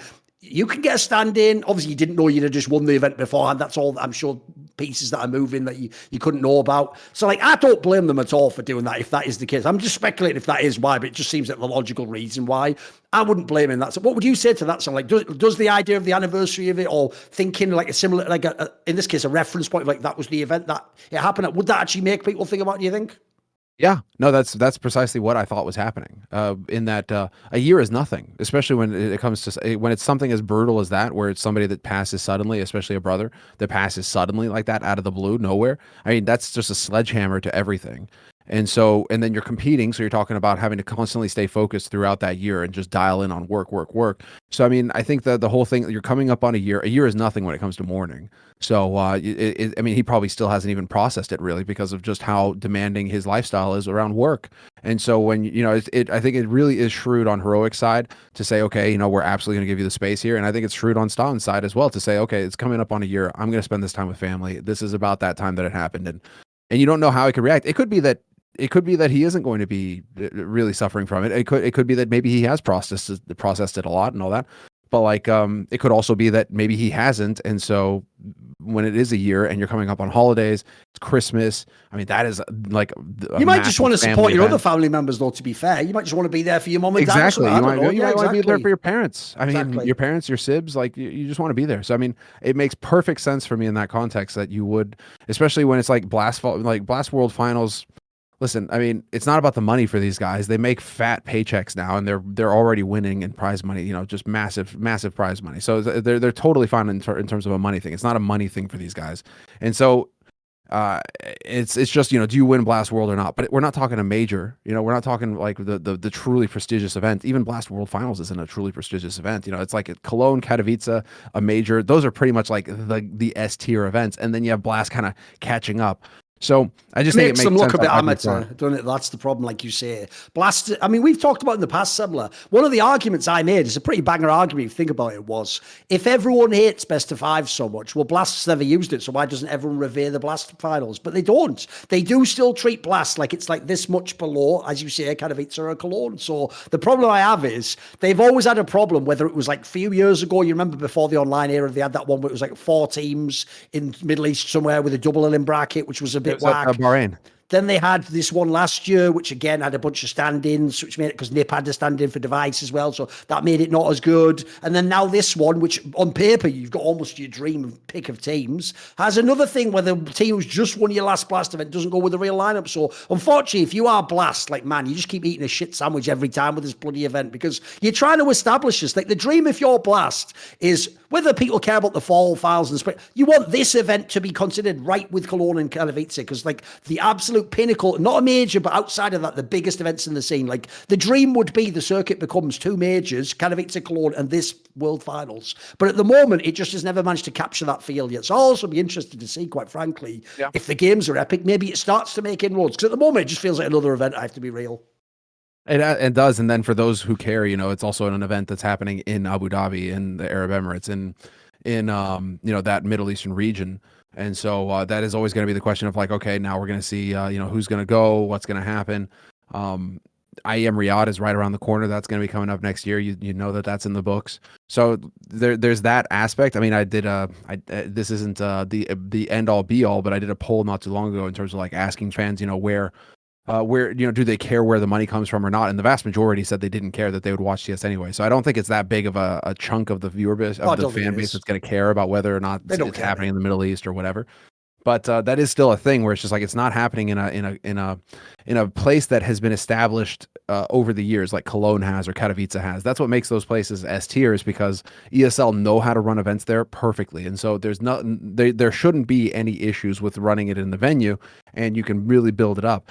So Blast have got a 3-year deal with this Abu Dhabi thing. I am looking forward to seeing, though. You'll notice this. You remember? I'm looking forward to seeing if Cadian brings that armband with him, though. Tweeted that, dude. I was just like, technically, as soon as I saw it, the first thing I tweeted was just like, I hope he's going to see. I hope to see that. I mean, logically, he should, right? Him wearing that armband. If that's what he believes in, yeah. Why shouldn't he? As far as I know, by the way, technically, Saudi Arabia is not as strict as it's not like the Qatar thing at the World Cup. As far as I know, people. Someone said in Formula One, people have worn like rainbow flags and stuff. But even so, will he have the courage of his convictions to do it? I don't know. We'll see. See, I don't know. You opened up that can of worms this time, Katie, and unfortunately, it's on you now because agreed. You risk nothing. You risk nothing. You're in fact completely aligned with all of the power structures in the West by doing that in a place like Denmark. Like you risk absolutely nothing by wearing that rainbow. In fact, you just only get praise. You will only get pats on the head. And so, no, you're right. If you're going to make that kind of play, now go and do it in a place where they throw gays off of rooftops, and we'll see. Like how that goes. So. Yeah, that'll be interesting to see whether or not that. I mean, the Middle Eastern countries have they still have like the courage of their convictions, right? Whereas in the West, we don't know what the fuck's going on. So, hey, that'll definitely be a point that's curious to see. But as far as Blast World, they have a 3-year deal with the Abu Dhabi Gaming Group, and so this is going to be, at least unless something radically changes, this is going to be the recurring World Championship location going forward for the next 3 years for Blast. So they damn well better hope that this is a huge success. What happened was this, Sam, I can actually reveal now, it was all a misunderstanding as usual. Someone just got confused. I said, Blast, I can't wait to get rid of you. And they were like, can't wait to get to rid of you. Yeah, well, what's the event there next? I meant bloody... whatever, you get the joke. Listen, I didn't say it was a good joke. It's just it was one of those ones you throw out there, see if it works, It's Riyadh anyway, so whatever. All right. Well, I mean, that's the Blast World. That's the Blast World side of things. I mean, we got some like the matchups right off the bat are going to be pretty slick. I'm actually really looking forward to seeing whether or not FaZe bounce back strong after that last result, because I think that FaZe kind of need to hit the ground running here and just blast through this group, top the group, put any speculation to rest as to who's the top dog. Outsiders, you had your moment. Now it's us back again because they're in the same group. I mean, their group is brutal as well. That's a fucking hard group. FaZe, Outsiders, G2, Team Liquid. I mean, that's not a fuck around group. And there's no stand-ins in that group. There's no weakness in that group. That is going to be a hard group. So FaZe I feel like FaZe just need to smash G2, put it to rest, and move on into the winter match, where I can only assume that they're going to go up against Outsiders. Liquid have shown some power spikes, but even with Yakinder, have you heard this rumor? Actually, have you heard this, that Yakinder is taking over some calling roles depending on who they play against? I mean, at this point in time, I wouldn't be surprised if the next PR story is like, actually, the next Team Liquid players are being grown in a vat in a test tube now, and Yakinder will instruct them like they're pater from their birth, like, because he is the only one who can transmit the gnosis of Counter-Strike. Then give me a fucking break. Just shoot people in the head with the AK, you twat. Stop fucking pretending like you're in some fucking Pygmalion shit. Like, now, Elish, that's not how we do it, is it? You put the buck on your head and you walk in a straight, like, fucking give me a break. This guy's just tilting me. It's getting on my tits, man. It's getting on my tits. It's getting, like, look, I will say this. I do think that Team Liquid has been a little bit uninspired tactically. So, like, I wouldn't mind the idea he's like secondary calling and contributing some ideas. That's not a bad concept. Yeah, why not? Set them up for an upset in this first match because you play against your old teammates. There's always that angle, especially if you're in a position to call on your team. You're going to know what your opponent, what your old team want to do. It hasn't been that long since he's not been on the roster, so that could really be an interesting match to kick things off, and that is going to be one of the opening matches of the tournament. 7 a.m. CET. Whew, that's good. 7 a.m. start for that our time. So 10 a.m. start their time. It's 3 hours ahead if you're a CET. Luckily, Stuart UK doesn't play professionally anymore, so that's not anymore. All okay. If everyone remembers that story. How dare a professional have to wake up early in the morning to play? Get out of here with that business. And then on the other side, Group E, Na'Vi, Heroic, Vitality, and OG. So already OG probably not going to be on that similar power level to Na'Vi, Heroic, and Vitality. And then also Heroic, I mean, to be fair, we have to mention, so we kind of like did half of the story there because like Staven, well, most of the story to be fair, but like Staven taking a step back, he's going to spend time with family. They decide to bring in Config to replace him on the team for this event. So Config actually getting a chance to perform way earlier than I thought. I thought he would disappear for 6 months, go out into the desert or something, reinvent himself, do the FPL grind, and then come back and like get a spot on a team. But it's lining up for him to get a crack at competing right out the gates in one of the big events of the year.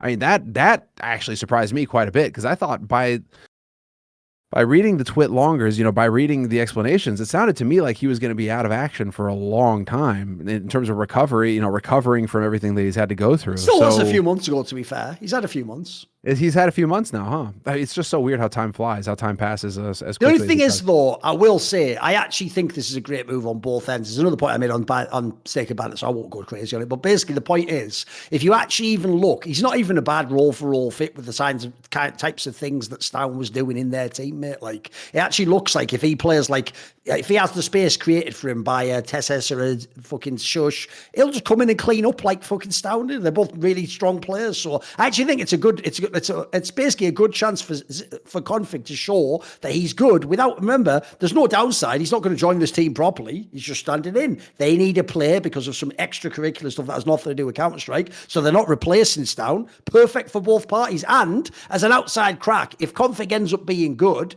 it maybe even gives them a dark horse chance to still do something at the tournament, mate. They could go deep in this particular tournament. Why not? Yeah. No, precisely. Now, should we do the comedic part, though? Because there's a bunch of comedic elements to this. One is, I won't be able to find the tweet now, will I? That's the problem. I won't be able to find the tweet, but basically someone did a banger reply where when Heroic announced this, some random fan just was like, oh, nice to see that you're expanding and moving into a Street Fighter. That's good. That's good. That's good. Because think about it, fans. Obviously, he chased down the street to fight that club promoter, didn't he? So that's fire. Whoever wrote that tweet, that is actually fire. So there's that, and then there's the other angle, which is if people saw, you referenced it earlier. Of course, Config has done a tweet in 2021 where he basically says, like, if they knew about it, fuck them all. And then literally little, like, middle finger emoji. And because he's Config, don't worry, he'll just walk in there, waltz in there without even thinking about, like, hello, good afternoon. Hello, guys. Like, give me a break. Give me a break. Why are people so ridiculous in esports? So they're so ridiculous in it. It's ridiculous.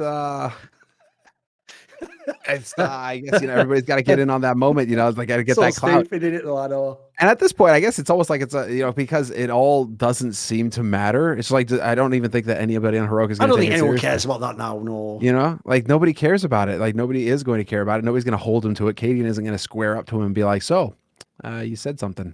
Like there isn't going to be any of that. They're probably all just going to be like, "Oh yeah, whatever, let's play," and then just go from there. Which fine, fair enough, I guess.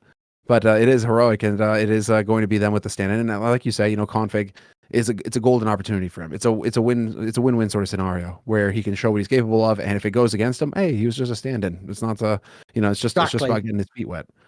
So like, there's no downside to it. Like I said, it's only upside. It either works or who cares? It was a one-off anyway. What do you make of Vitality's odds though going into this? Because shit. We also got Na'Vi, where you got like the last time we saw Na'Vi play, you had Simple acting like he wanted to strangle SDY, which was one of the weirdest things ever to watch. It was like the return of old Simple. Why you bully me? Have you noticed that? I said this a while ago, but like one of the reasons I don't even take it that personally now that he was so rude to me is I really think I was just a canary in the coal mine, Semmler. That moment onwards, he has just been a dick to everyone out the gate. Like I was just the first in line. Like, I mean, I get it because he obviously lost that major and they haven't won when he told it. But like, mate, this guy's just been on one this year with understandable reasons. We've shaded in some of the context in the past of the conflict and his family and that. But even so, I agree. Like some of the things that we've seen on camera, like, dude, it just seems like he's just like openly disrespecting that guy while playing in an active live game with him. Like, it's so bizarre. Because like, imagine how much it must feel like shit to be the player who's going to get replaced and still having to take a bunch of abuse and lose the game with that guy. Like, come on, man. Like, I agree. It's like the old Simple. It really is like we've gone back in time. Yeah, it's and like everybody's just standing there as well. Like nobody's saying anything about it. Everybody's just kind of letting it happen. SDY is clearly just trying to ignore it and do his. The joke is, mate, you've met Blade. For good or for ill, the thing about Blade is he's not like a super social guy. He probably doesn't give a flying fuck about anything outside of the game. He's like, Semmler, this doesn't involve the server, though. He is still playing entry in the game. Like, yeah, we know Blade, but we'll talk about the other content. Like, it doesn't seem like Blade cares about like the behavioral stuff. He just lets them do whatever they're doing, doesn't it? And then the rest of them all, you've seen it in Na'Vi. You've all seen it. They all just sheepishly sit there like, oh, Simple's on one again. Bloody hell, better. It's like fucking school. Better keep my head down so the teacher doesn't pick on me. Like, dude, the camera goes to Electronic, and Electronic looks like nothing is even happening. He's just focused on the game. Like, okay, what next? He's probably got his, he's probably listening to Simple raising his headset, raging his headset. He's like, yeah, okay, hold on. Smoke's here. He's probably just like, what is this, a day with ending in a fucking Y? Oh shit, that's my life for the last few years. I know. Dude, you listen to those Na'Vi comms, like on a normal comm, like the way that they comm, it's so fucking hectic. I feel like I'm listening to Overwatch or something. It's like an Overwatch team just fucking shouting nonstop. So maybe if they're all the way up here all the time, it's like Simple raging at somebody, whatever. Maybe he's just calming. Like it's just the normal behavior. No shock there. But okay, so I mean, this is setting it up because the we're going into this where you've got Heroic with a stand-in, Na'Vi, who have clearly there's clearly some friction there on the team. I don't know what the hell's going on, but it's not the best performing Na'Vi that we've had. And so, question I want to pose to you is: do you think that this is Vitality's group to take in this context? That that they are the full roster. They, in theory, have the firepower. Here's the problem, Semmler. Can they do it? It segues into another point, which is, think about it, guys. How else can I even say it than this? The last event of the year, Blast cannot catch a break. They want it to be like the cloud, like this is the last chapter of Top Counter-Strike. Biggest event, all the time. It'll be the first tournament that uses the Anubis brand new map that no one's ever played before. Brilliant. And spoiler, Vitality was a fucking Dust 2 team, so it ain't great news for them, is it? Like, it's brilliant for people like Rogue who banned Dust 2 anyway, Semmler, but like, it ain't great for the Dust 2 teams, is it? So that's already going to hurt Vitality. That was a map that they were loving, and obviously French Counter-Strike always loved Dust 2. And then the other thing with Vitality, though, is like, it's all in their hands, in my opinion. Like, the problem they've had is they just haven't figured out how to get the best out of Spinks. He's not the Spinks from ENCE at the moment. They hit the ground really well at the beginning, but after that Pro League run, it's looked pretty bad. So I have to say, if they fix that, if they've got some sort of a solution, a role swap, they're in a different position, something about if they can mix that up and get more out of him, they could win this event. The problem is the way they looked at the last few events they've been at. Yeah, they did look a bit lackluster. It basically was the Ziwu show or bust. And spoiler, if you watch the major, even Ziwu busted a couple of times towards the end. Like, it wasn't that great. So actually, I could see it. The problem with Vitality is I feel like they're a complete crapshoot. They could either come last place and look whack, and everyone will be asking for roster moves, or they could, like, I don't know if they'll win the event, but they could come like top 2 or something. They could still do a big deep run. They've still got Ziwu. They've still got Spinks. They've still got all those veteran players. So they're a team I'm very interested to watch, but I don't really have any sort of like vibe. Like, I can feel like they're going to have a big tournament. Like, I have no fucking clue where they are at the moment. Yeah, I mean, you could really just get that super powered Zywoo because this isn't the major. This isn't the highest pressure sort of scenario, right? He usually tends to fade in the high pressure scenarios, and this shouldn't be one of those. This should just be like another event to cap the year. There you go. You move in. So in theory, it could set up for a ZywOo super performance where he's just top in the rating out of the entire tournament, and Vitality isn't winning, but it doesn't matter. ZywOo's at the top. Could very well be the case. I mean, and Vitality do kind of live and die by ZywOo, so it still is the case that they really do depend on him. Yeah, I just looked it up, by the way. In the last 3 months on Dust 2, Vitality had a 75% win rate. They can't catch a break, mate. They can't catch a break, I know. Oh, that just brings that up again where I was just, that was, as soon as the Anubis announcement came, that was one of the first things that I tweeted out as well, where I was like, listen, could you just close the year? Because you ran an entire year on an entire format on one map pool. Can you just close the year out on that map pool so that it can stay consistent and so that we can have a consistent thread throughout the year? And so Vitality, it's like the fall thing has actually been fairly kind of like, fairly compact in the grand scheme of things. So it's like, could you just finish it out on this one? It's like, of course not. Of course you will have to fuck with the veto going into the grand final, coronating, like the coronating event of the year. We'll fuck with the map pool going into it just to make sure that things are, you can't actually have a consistent thread to build a narrative off of, because fuck the narrative. We're just going to do Anubis, and we're going to play Anubis because hopefully we'll get a few more viewers with that. It's frustrating because it felt like there was an opportunity there for Blast. I mean, Blast, you're going to kick off the year pretty much next year. You're going to get Katowice and you're going to go straight into spring, and then you're going to have the Paris Major. So people are going to see Anubis. You're going to get to have it then. And by then it'll probably be playable. Like teams will have figured out how to play around it. But instead now we're going to go ahead and trash the map pool for your capstone event. Such a shame. The only way this could have been better is obviously if somehow Astralis was there and had to play against Heroic with config. That would have been so good. That would have been too delicious, wouldn't it? I know. But no. Wasn't meant to be. Heroic actually saw to that, didn't they? By eliminating Astralis in the showdown and just getting wrecked.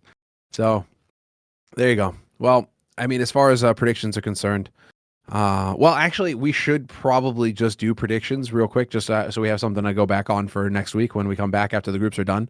But all right, I'll start because I think FaZe actually do come out swinging. I think FaZe are going to get that redemption arc, even though they've got the group from hell. They're going to come out swinging and they're going to top this group, and then it'll be pretty much as it's lined up. Yeah, FaZe, Outsiders G2, and Liquid at the bottom of the pack. And in Group B, I will put Vitality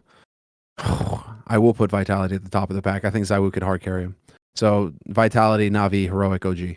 We'll go that way. What do you think? I definitely I actually think FaZe Outsiders are the two that get out of Group A, but the problem is on the Outsiders one, I do think there's a chance. I actually think it's Liquid that maybe could upset them. Liquid and G2 on paper should be both be better than they are, but like G2 just doesn't perform, so I'll sort of say they won't make it because they haven't shown me enough. Liquid could potentially do it, but yeah, I actually think Outsiders, as long as they can play their style, they should get out. The other group's the really tricky one, because like, as mad as it sounds, I think Heroic with config might make it out, Mick. I just feel like it's an interesting mix. I don't think there'll be any pressure. So I'll take Heroic to get out. And then it's between Na'Vi and Vitality. And the problem is Na'Vi looks terrible, but then Vitality also looks really disjointed. So I'll take Na'Vi and Heroic just to be safe. But Vitality is very capable of getting out that one too. I think the group specifically sort of actually makes it more interesting in that sense, because it's just uncertainty in Group B, in it. No, it's chaos. And then, of course, like you say, you have that upset potential with OG, who have nothing to lose and everything to gain. Yep. So they could just and show we have a up pretty skilled lineup, let's be real. Fuck a best of 3 up. Yeah, dude, Flames looking good. I mean, just hoping to see a bit more out of this roster, to be fair. Dexter's kind of been on the ropes a little bit lately, not really been coming in and hitting hard. So hopefully they figured out how to get him comfortable. But I feel like Flames is a fun guy to watch. He's been doing some good work. And yeah, no, it's you want to see the OG players do well. It's just a matter of them getting on the same page and figuring it out. Nexa also individually has really been struggling lately. So hopefully he gets his feet under him and they end the year strong. I mean, if they could even pick up a single win in this group, I mean, that would just be a monster result for him to end the year. So cross fingers. But yeah, that's the show, or at least that is a part of the Counter-Strike show. Now we're going to go ahead and start answering some questions here from the GROGcoin holders who have, through holding GROGcoin, they are supporting the show. So big shout out to them. Big shout out to guys who have been subbing on Twitch, and also to Jerky's Minion also for the gifted subs. Thank you, brother. Appreciate the support as always. But as far as the GROGcoin is concerned, if you're interested in holding GROGcoin, you can hop on the Discord server, and on the Discord you'll find a channel dedicated to it. And if you hold a certain number of GROGcoin, you'll get to answer, or you get to ask rather, some questions each show. And so we actually have a decent number of questions to get to tonight. So we'll just hop right into it. Let's see. How can I set this up to make sense? There we go. All right. So Santiago Lafarga, to what extent do you agree with this statement? All interactions are co-created. This is all interactions are co-created. All interactions are co-created. I mean, in the sense that what if you had two people, just the fact that that person is in that is in the area, he is lending a hand to the creation of whatever interaction you're going to have. Say if somebody were to run up and shove the other person, just the fact that that person is in that area is enough to say that he lent a hand in creating that scenario. Is that what he's getting at here? Problem with the question is, because he's tried to be too smart for his own good, the question falls apart, as you say, on the word interaction. What does interaction mean? What kind of interaction are we talking about here? If what he meant was something like, if the statement was like, all social interactions are co-creation, then it could mean all sorts of things like, oh, your perception of the moment matters. And also like both people have to like be involved in it. And it's like the meeting of the two minds becomes a third mind, like Burroughs and Ginson's work. But he hasn't said any of that. That was a way smarter and more interesting and compelling answer. But as usual, I'll just editorialize and take shit questions and turn them into good ones, like some sort of fucked up question alchemist. So there we go. There's a good answer for you. It's worth your money. Next. There you go. It's the DMV. Next.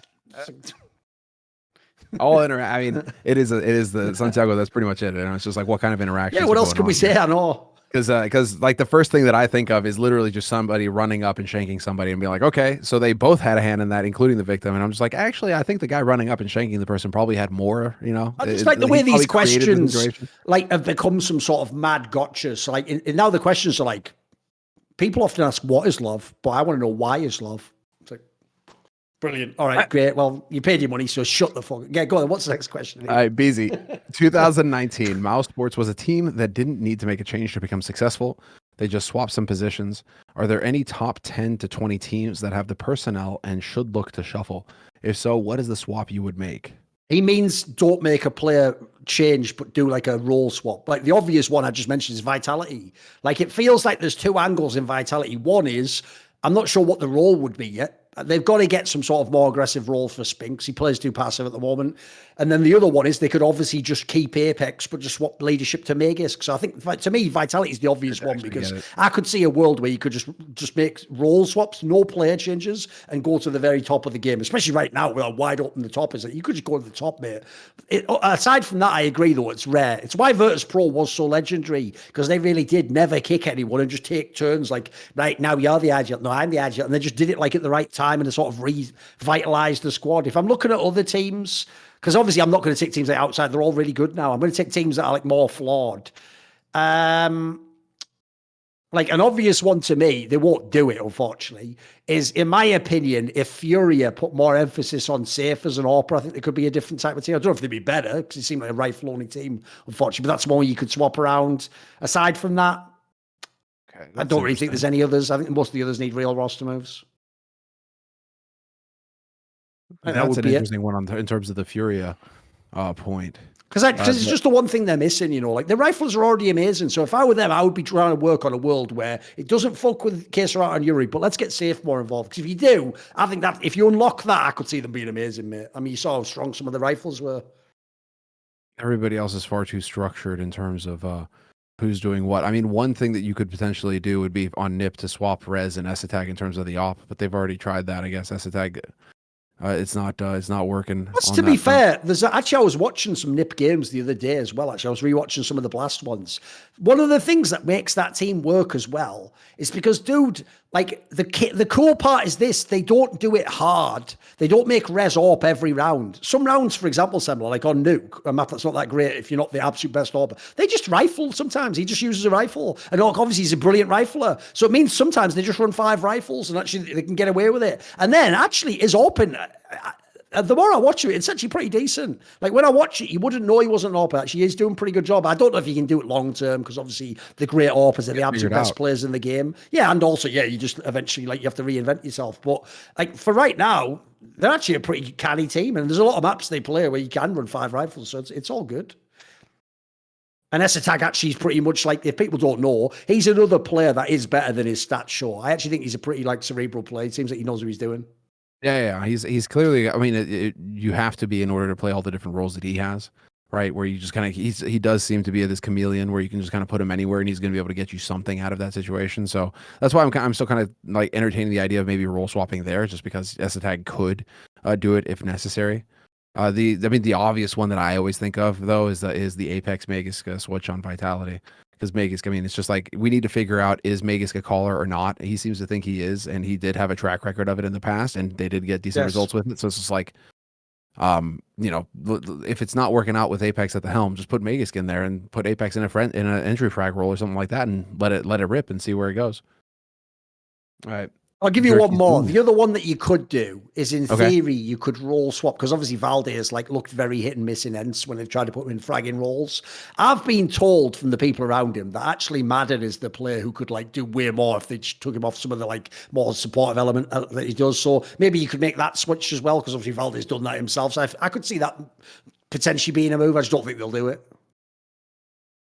Okay. Jerky's Minion, what's your best advice for people who seek a new path in life? Yeah, here's the problem. I might be the worst person to ask about that, because in life, I've always sort of switched up whenever I needed to, and I've always been following almost it feels like the same thread. It's just it went through different industries and different jobs, so I've never really been someone who had to sit down wow, shit's going in the wrong direction. I've got to drastically swap it over. So I think that's a very hard question to answer. It is. What do you say? Because it's not exactly like there's one thing that happens. I mean, I've pretty much radically changed.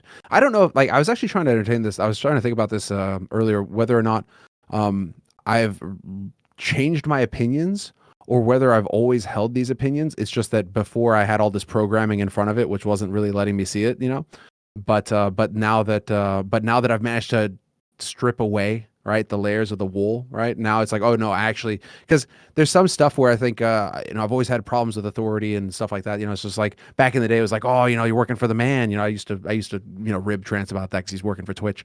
I'd be like, oh, you're working for the man and all that, and then it's like, you come full circle back around where it's like, no, actually I do actually have a problem with the mega corps and the government and all that sort of stuff. So I mean, it is like I don't know if there's that idea of whether or not it was like that all along, or have I actually changed in terms of a person and seeking a new path and all that, or was this the path I needed to be on all along? I've got an idea then. It's a really hard question to answer, because I don't think that there's any one thing that you can say there's just this one thing. What I would say is this, Semmler. To me, in that sense, it's a bit like when people ask, how do you find your passion in life? It's a bit like that question, isn't it? What I would say is this. Is like you're saying, it's I don't think you can't sit down, in my opinion, in the original position, so position A, before you've changed your life and sort of plan it all out and go, right, what I'm going to do is change completely. I think you have to try it, don't you? You have to try. What I would say you should do for real is just try and, like you're saying, decondition yourself for whatever you don't like about your current life. Try and see, was some of it programming? Did some of it come from your childhood? Was some of it from your job, your religion, from your family? Figure out the part you want to remove. And then what I would say is just with an open mind, try a bunch of different things. Figure out, is there some hobby you want to try? Is there some work thing? Is there some passion you have? Is there some profession you're interested in? Just try it. And it's not until you tried it, you're going to know if it's for you or not. I think you're going to have to try it for a while and fail and succeed. And I think eventually here's the key thing I would say. It's more like that process will get you to where you need to go eventually. I don't know it'll start there, but I think eventually you'll figure your way to the thing you're meant to do. That's what we've kind of done with our lives, right? Through the process of elimination. I guess if there was one thing, now that I think about it, there is one thing that really changed how I started to look at things, was just trying to take responsibility for everything in that sense, right? Jocko got really popular with that whole extreme ownership kind of thing, where you just own everything around you. But there is some truth to that. And then of course you kind of follow that thread and realize, it's just if instead of putting blame for everything on everything around you, if you just try to take as much of that on yourself, just to try and take responsibility for as much of it as you can, don't seek to put the blame on others. Try and understand how you could have done better. That could be a good place to start, because I feel like that definitely was as soon as I started to try to apply that to my life, that changed my view on quite a few things and made things a lot easier and more satisfying. All right, cheesecake enthusiast. What do you find to be more tilting than long tech pauses? Reading Twitter sometimes. Reading Reddit comments, reading Twitter, that can get pretty tilting. Yeah, because I don't know, long tech pauses. I don't know, dude. It's just part of an event. You know, you take them in stride. Uh, if anything, it's kind of a shame. It kind of took away from the ability of the commentator to bond with the audience. Because back in the day, we used to have DDoS, the days of DDoS, where a match could last an hour and a half, dude. And sometimes you just be sitting there for 30 minutes, 45 minutes, just vamping while some pros trying to figure out how to. I remember Forrest had to finish a game playing on his phone's 3G because he was just getting DDoSed into oblivion, and so they needed to finish the match. So we waited for half an hour for him to figure that out and all that. And so that's where a lot of stuff like, you know, Anders and I talking about every bench on Inferno or just exploring the map and just vamping and shooting the shit gave us an opportunity to just have fun hanging out together and get to know each other better, but also for the audience to get to know us. And everybody, you know, it's just like you get a community feel from it because everybody's kind of just sitting waiting for the game to kick off again. So there was actually a really positive element, funnily enough, to the whole DDoS era where, you know, from our perspective, we got to bond with fans and we got to bond with each other. You know, it was really wholesome, right? But that's something that you don't get anymore because you as a commentator, you're not looking at the chat all the time. You're not getting to interact with the chat directly. And then also, you know, everything runs so smooth now. It's just kind of, it's on skates. You know, you're just kind of going through the motions and you don't really have to vamp or fill or fuck around as much as you did in the past. So if anything, the broadcast has kind of lost something that you know, viewers today will never know that they're missing out on. They never knew what it was before. So I mean, what do you think about that? What was the original question? The original question was, what do you find to be more tilting than long tech pauses? I will say as well, I agree with you, partly because it's just been the industry when I've been there. I mean, the joke is long tech pauses essentially are what made Thorin famous, because that's when I just used to go podcast mode and go ham with all the banter, and that's where all the classic clips from Face It and Gfinity and all those events come from, and Dream Hacks. Like, that's where most of the downtime was. We had carte blanche to do whatever we wanted, me and Richard. So they don't bother me that much, actually. I would say the number one thing that triggers me currently, and this is very fresh from both the major and Blast 4 finals, is this shit where every single fucking round where there's a bomb defusal, they just cut away and just assume he gets it. Like, they do, guys, and they're not cutting away to something important. They just cut to the crowd.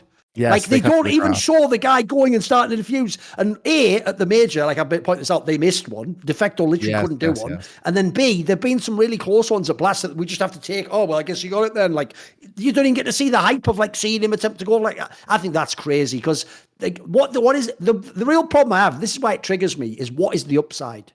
Why every single round seeing a crowd person? What does that do for me? It's just, I feel like it's such a shit trade. You're only talking about waiting like, you know, fucking 0.5 seconds more or something. Like, give me a break. Come on, man.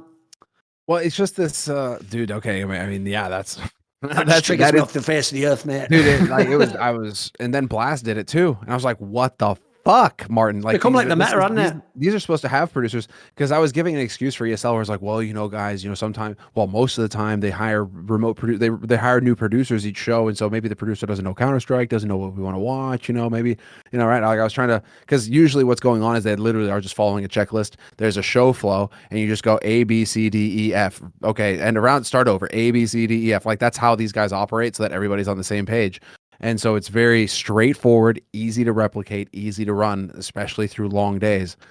Problem is that obviously, exactly as Thorin says, if you actually want to watch the Counter-Strike and you don't give two shits about the crowd in the arena, you want to watch whether or not they have money to buy nades this round, because this could be a critical round to the economy or whatever. Like, you want to watch, you want that period where I can watch the buy round. And so I don't need to see fans there all the time. But one thing that I noticed that a lot of that what these tournament organizers are doing now is because they don't have any of that side content, and they clearly don't have any, they don't give any importance to that, to that kind of viewership either.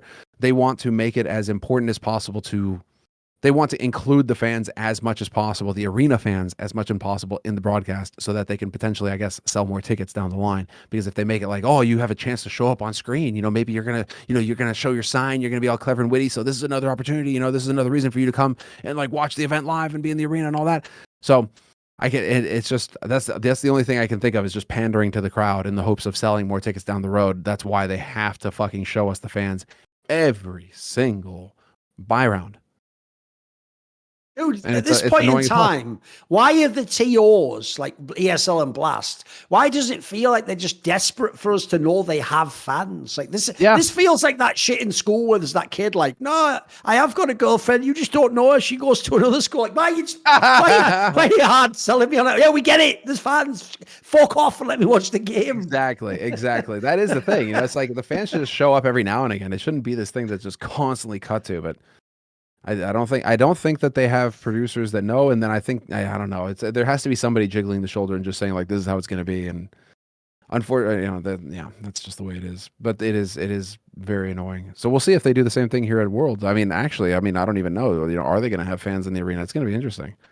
I really wonder how this event's going to go for Blast. Okay, so Chinulada. What's your fondest memory in your career? Ooh, off the top Been of asked my this head. a lot of times. The problem is everyone wants me to say like burning Shaquille O'Neal or whatever, but like it probably isn't that, to be fair. I mean, that's what stands out, but it's like, what's fond? Like, your Yeah, for me, fondest- what's my favorite moment? Yeah, exactly. I mean, fondest. To be fair, it's still like, I guess if I had to think about it, it's still like the good studio days, just because those were such mad days. Those were so much fun, and it felt like everything was possible. Like you were just, all the options were there. It was a totally wide open industry. Everybody who was working in it wanted to be there for the right reasons. Like there wasn't any bullshit. It was just everybody was just interested in doing esports. Everybody was a fucking nerd. You know, everybody just wanted to be there to do cool shit and like make cool content. And then living in that house was wild. So that still has to be one of my fondest memories, is just thinking of the good studio days, you know, with the lads just living in the house, just getting just living the esports life for like a year and a half. It was fucking wild. I can't believe it. I still can't believe we did it. I still can't believe it was a thing.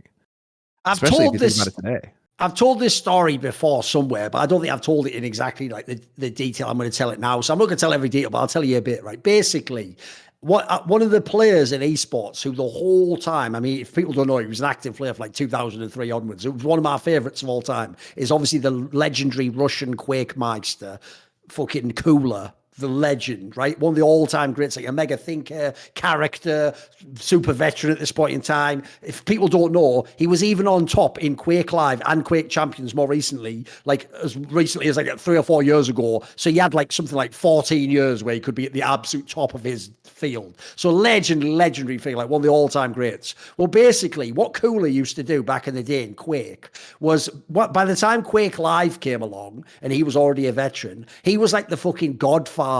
Like he was the most made man in the scene. And what he would do was, depending on who he was friends with or who he was beefing with, if he was friends at the time with Avec or Cypher, these were like the people who ran in his little circle and were like proteges of his. Depending on who he was friends with, he would like let that person be like his like room partner. When back in the day in like 2010s and 2011s, we all had to share rooms, didn't we? Or if we went to Cologne, you had some hostel where you just did 2 people in a room in some fucking old German couple's house. So basically, in this time period, I can't remember why. I can't remember if it's because he was beefing one of those players or they just hadn't come to, maybe they were coming to the event the day after. But basically, when I went to this like hostel at like some event at like CBIT, I was coming from SK Gaming, and obviously people don't know Cooler played for Mouse Sports, and they were the 2 teams that shared the same office. Like you've been there back in the day. It's a different one now, but they shared the same practice space. So I already knew Cooler from when he would go to the boot camps, and I would travel to the SK office, stay for a night, and then go to like events in Germany, like at CBIT and Gamescom and stuff. So I already knew him, right? And I'd already done loads of interviews with him as well. And basically, when we got to this event at like CBIT, we came to like the hostel and people were like dividing up, like, right, we're going to go over here.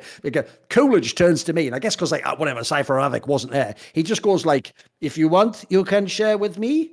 And I was like, all right then. And if people don't know, I never told them that, but Cooler was definitely my favorite player. So I was like, all right then. And at the time, I wasn't Thorin now. It was like 2011 or 2010 or something. I was like the fucking super nerd, like big, like afro style hair. I used to have mad fucking hair. People don't, because I wasn't on camera. I used to unironically wear like Lakers jerseys and like big fucking Penguins hockey jerseys. I dressed like absolute trash, because at the time, I was on that fucking mad copium that all nerds are on of like, I'm not so superficial. I care about, physical things and aesthetics like you are, lower form of that. I am about the intellect and the mind. And if someone can't accept me for that, then they are not worthy of my presence. Like, I was on that nerd bullshit like that. Because at the time, it's a way of covering up your insecurity. So I also looked mad. So I go along, right? And I won't reveal all of it because obviously some of this is private. But all I'll say is it was really mad because Cooler started doing that thing where I wondered maybe, we're just going to like read and like talk a little bit. And then he was even doing that thing like it was a sleepover, just asking me all about my life and stuff like so. So like I remember at one point he goes like, "You have girlfriend? You have girl?"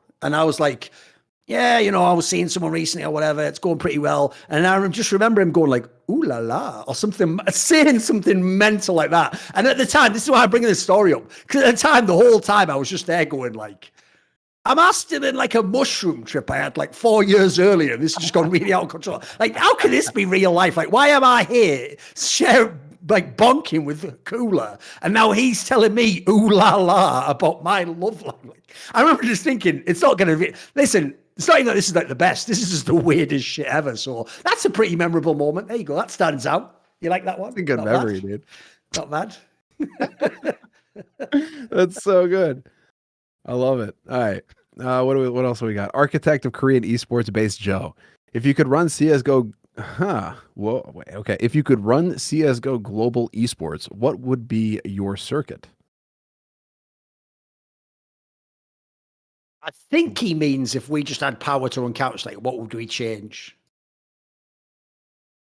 Oh, okay. So in that sense, like, because I was thinking at it from like a geographical. Yeah, he maybe also means that's like. I mean, I guess he's asking like, would you go to the Middle East? Would you go? It's like the question Frankie's been asking. Would you go to the Middle East? How much money to go to the Middle East? How much money to go to the Middle East and go where they kill all your friends? Your friends are dying. Your friends. About those friends. I know exactly. No, they're all esports friends, so competitors. It actually helps her. All right. If you could run, I mean, that is still like, what would be your circuit? I mean, to be fair though, it like over time, it has really narrowed down nicely where we have the two majors.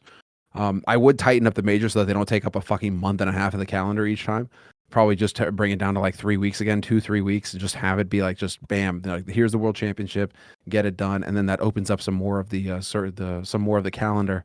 Obviously, if you could avoid having this monopoly that ESL has, if you could still have 3 tournament organizers again, I think that was still the best in terms of production, because everybody was pushing each other to do better day in, day out. When it was Face It, ESL, E-League, I think that was probably like the peak in terms of productivity and production level, in terms of quality of the events. Like, it really was a wild time to be in CS.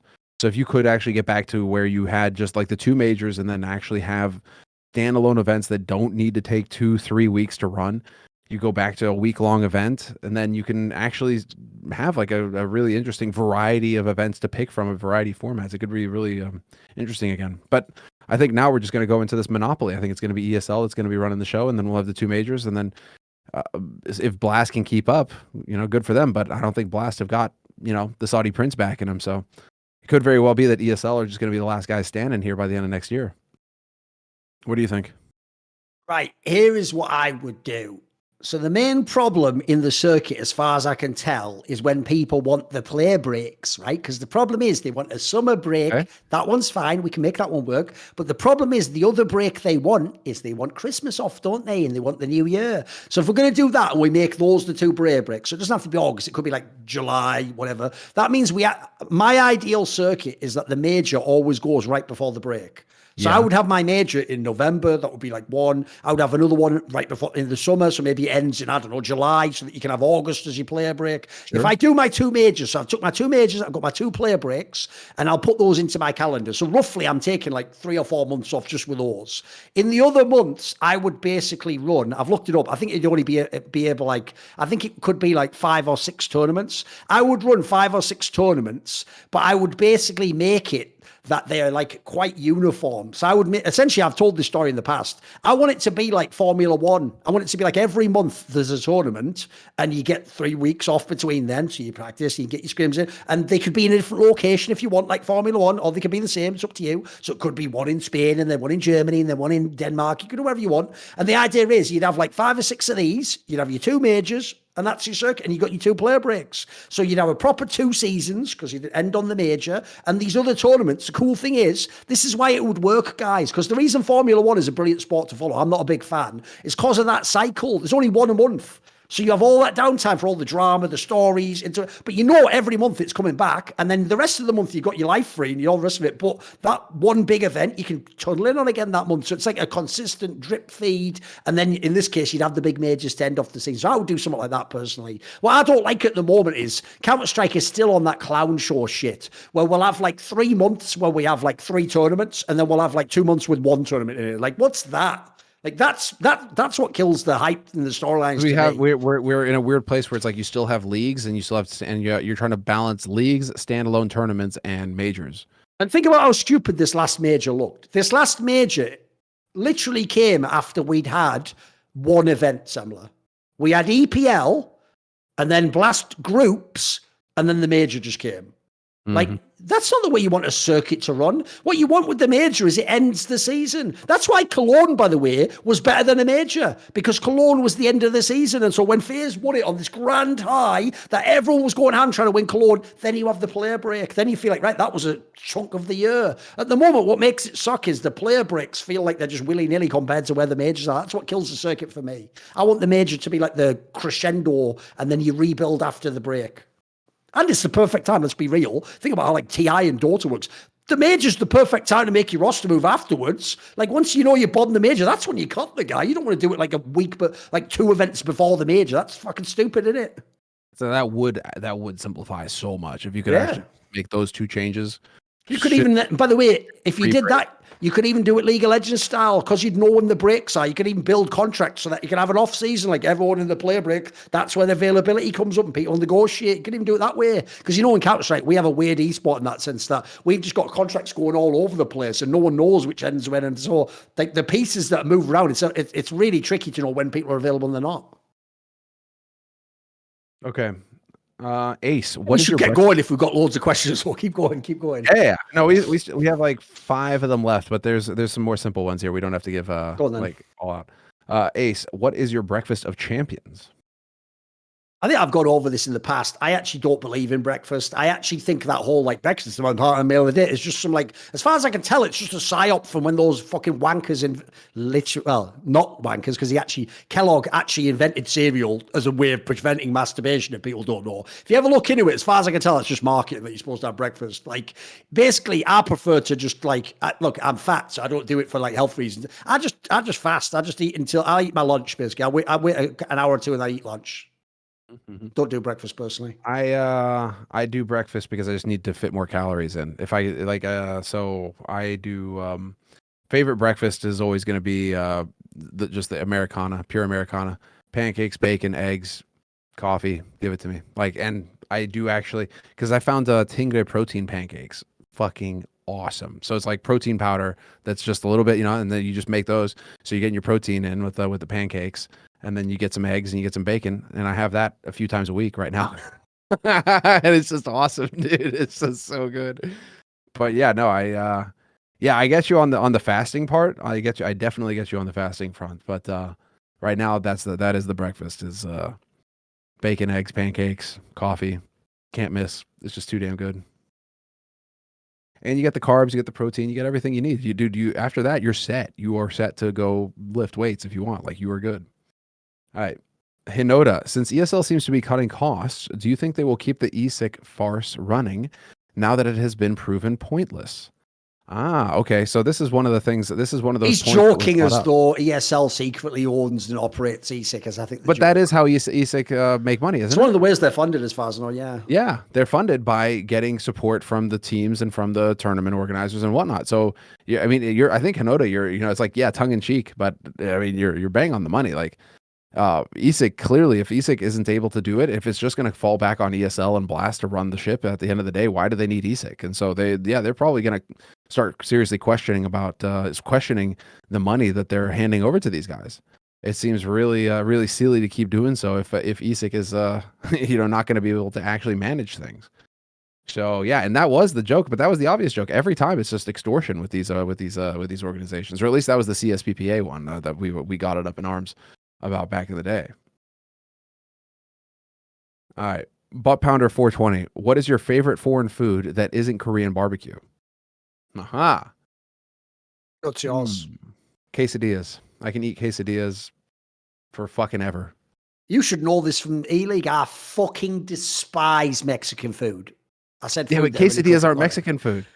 I don't It's even know the difference, mate. It's American Mexican I don't food, even dude. know. It's a creation. The problem is I'm It's not a an big fan of abomination. cheese, so that's also not for me. All right, Is fair that the version they made in your country in the same way as like chop suey was made in America? It enough. wasn't You know actually how it is. Chinese. It's like, Right, dude, I if you see, eat okay. Mexican food in America, you're not eating No, Mexican right, food. sure. You know what I mean? So it's just like, Sure. it's a creation, and I just fucking love it.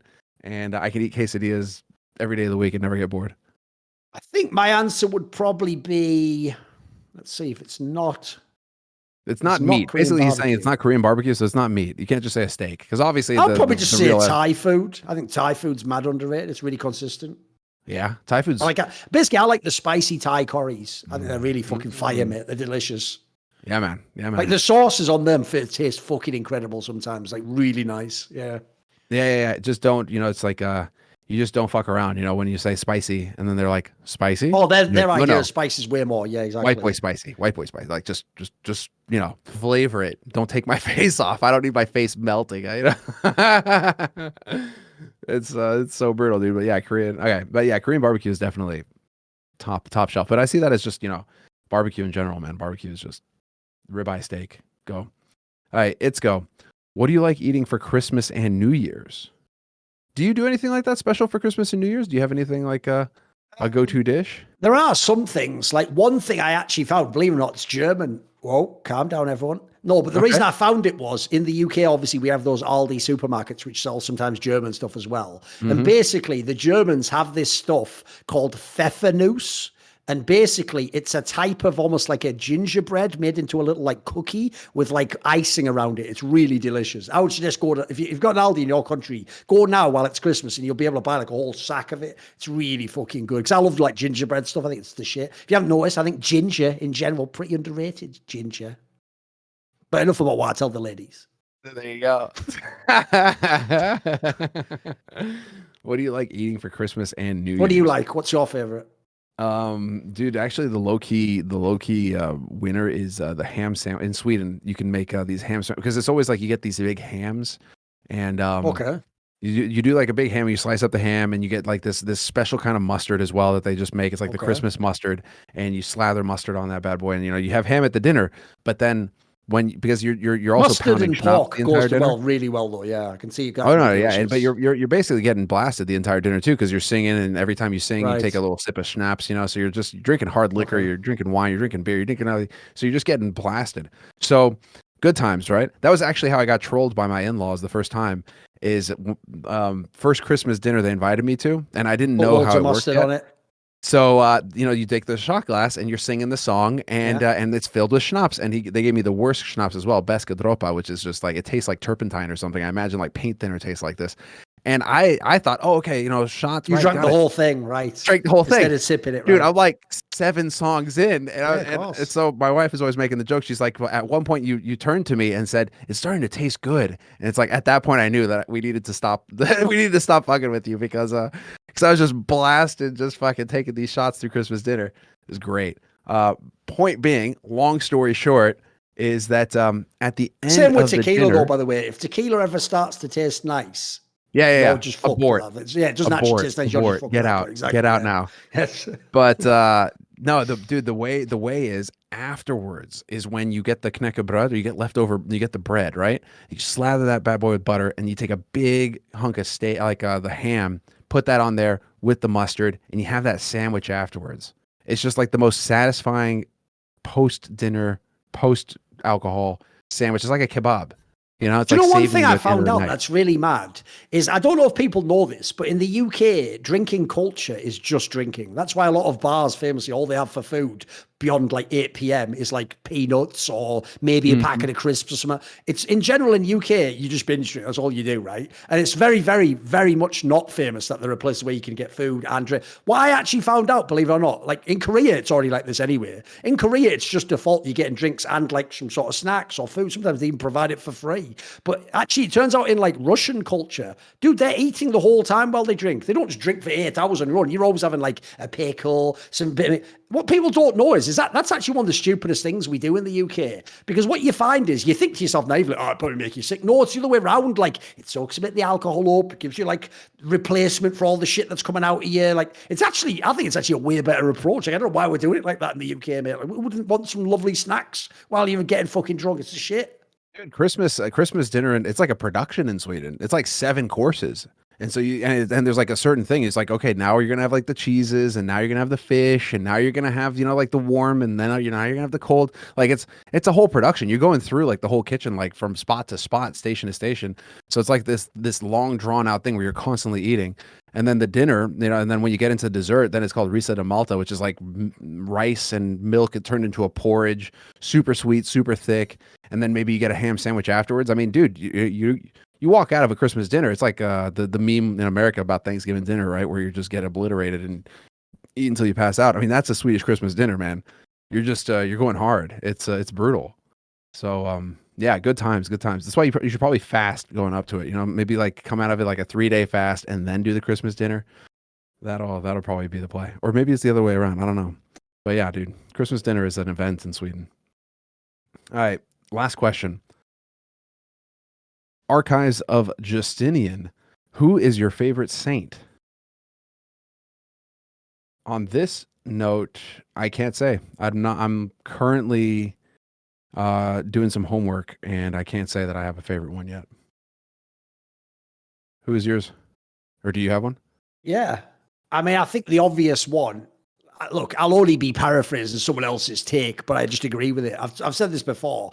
There's a famous Terence McKenna rant where he says that his favorite, he doesn't say a saint, but his favorite like biblical figure was Thomas the Doubter. Because remember, when Thomas the Doubter was faced with the like technically like incorporeal form of Christ appearing in the upper room or whatever, everyone else just went, oh my God, it's Jesus. Oh, but this proves everything. Oh, he said, how do I know it's you? And the famous Christ said, like, put your hand into my side, feel the wound. And then in that moment, and you're like, right, it's real. So essentially the reason I've always fucked with that is because that's who I am as a person. So I'm like, this, like, I'm not a guy who just believes stuff because people say so. Like, I need to know for myself. I have my own burden of proof. I have my own sort of standards. So that's how I've kind of lived my life. Like, if people don't know, I've actually been able to do what people all think they would do, but wouldn't.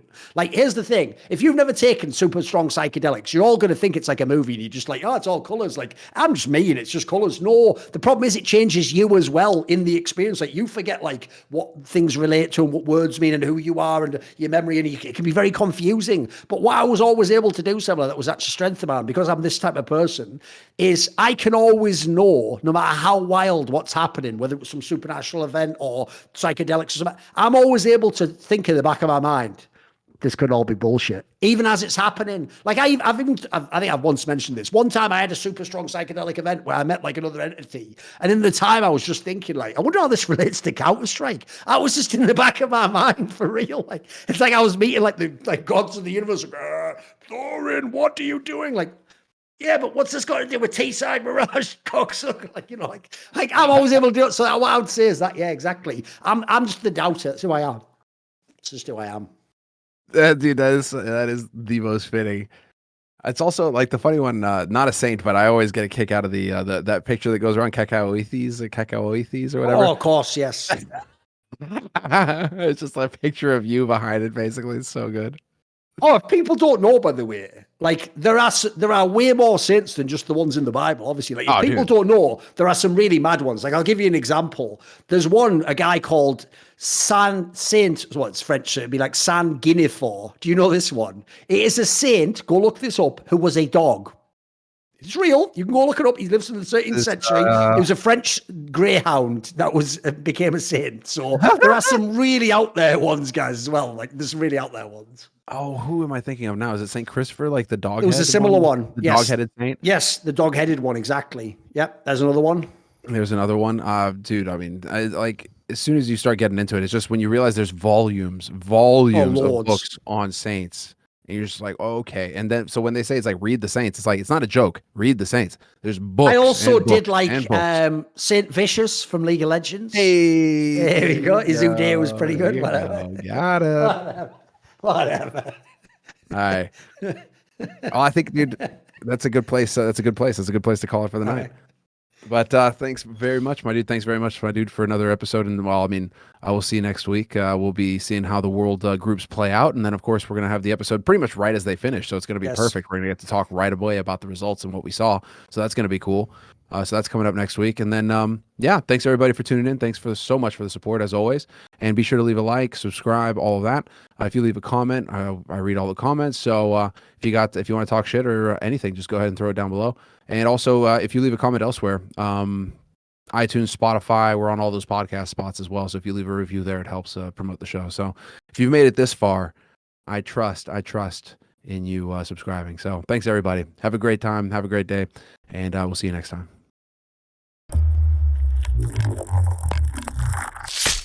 Chris is still into the picture. Oh, still very much in the round. Oh, Chris, he's found 3. It's down to a 2-on-2. Chris, can he close this with an ace? Oh my God! Gives him a chance at least, and this CZ kill could be everything. Finally, Zeus, he does something! Looking for a second, he can extend. Oh, and he gets a third as well. Surely he's not going to pull this off.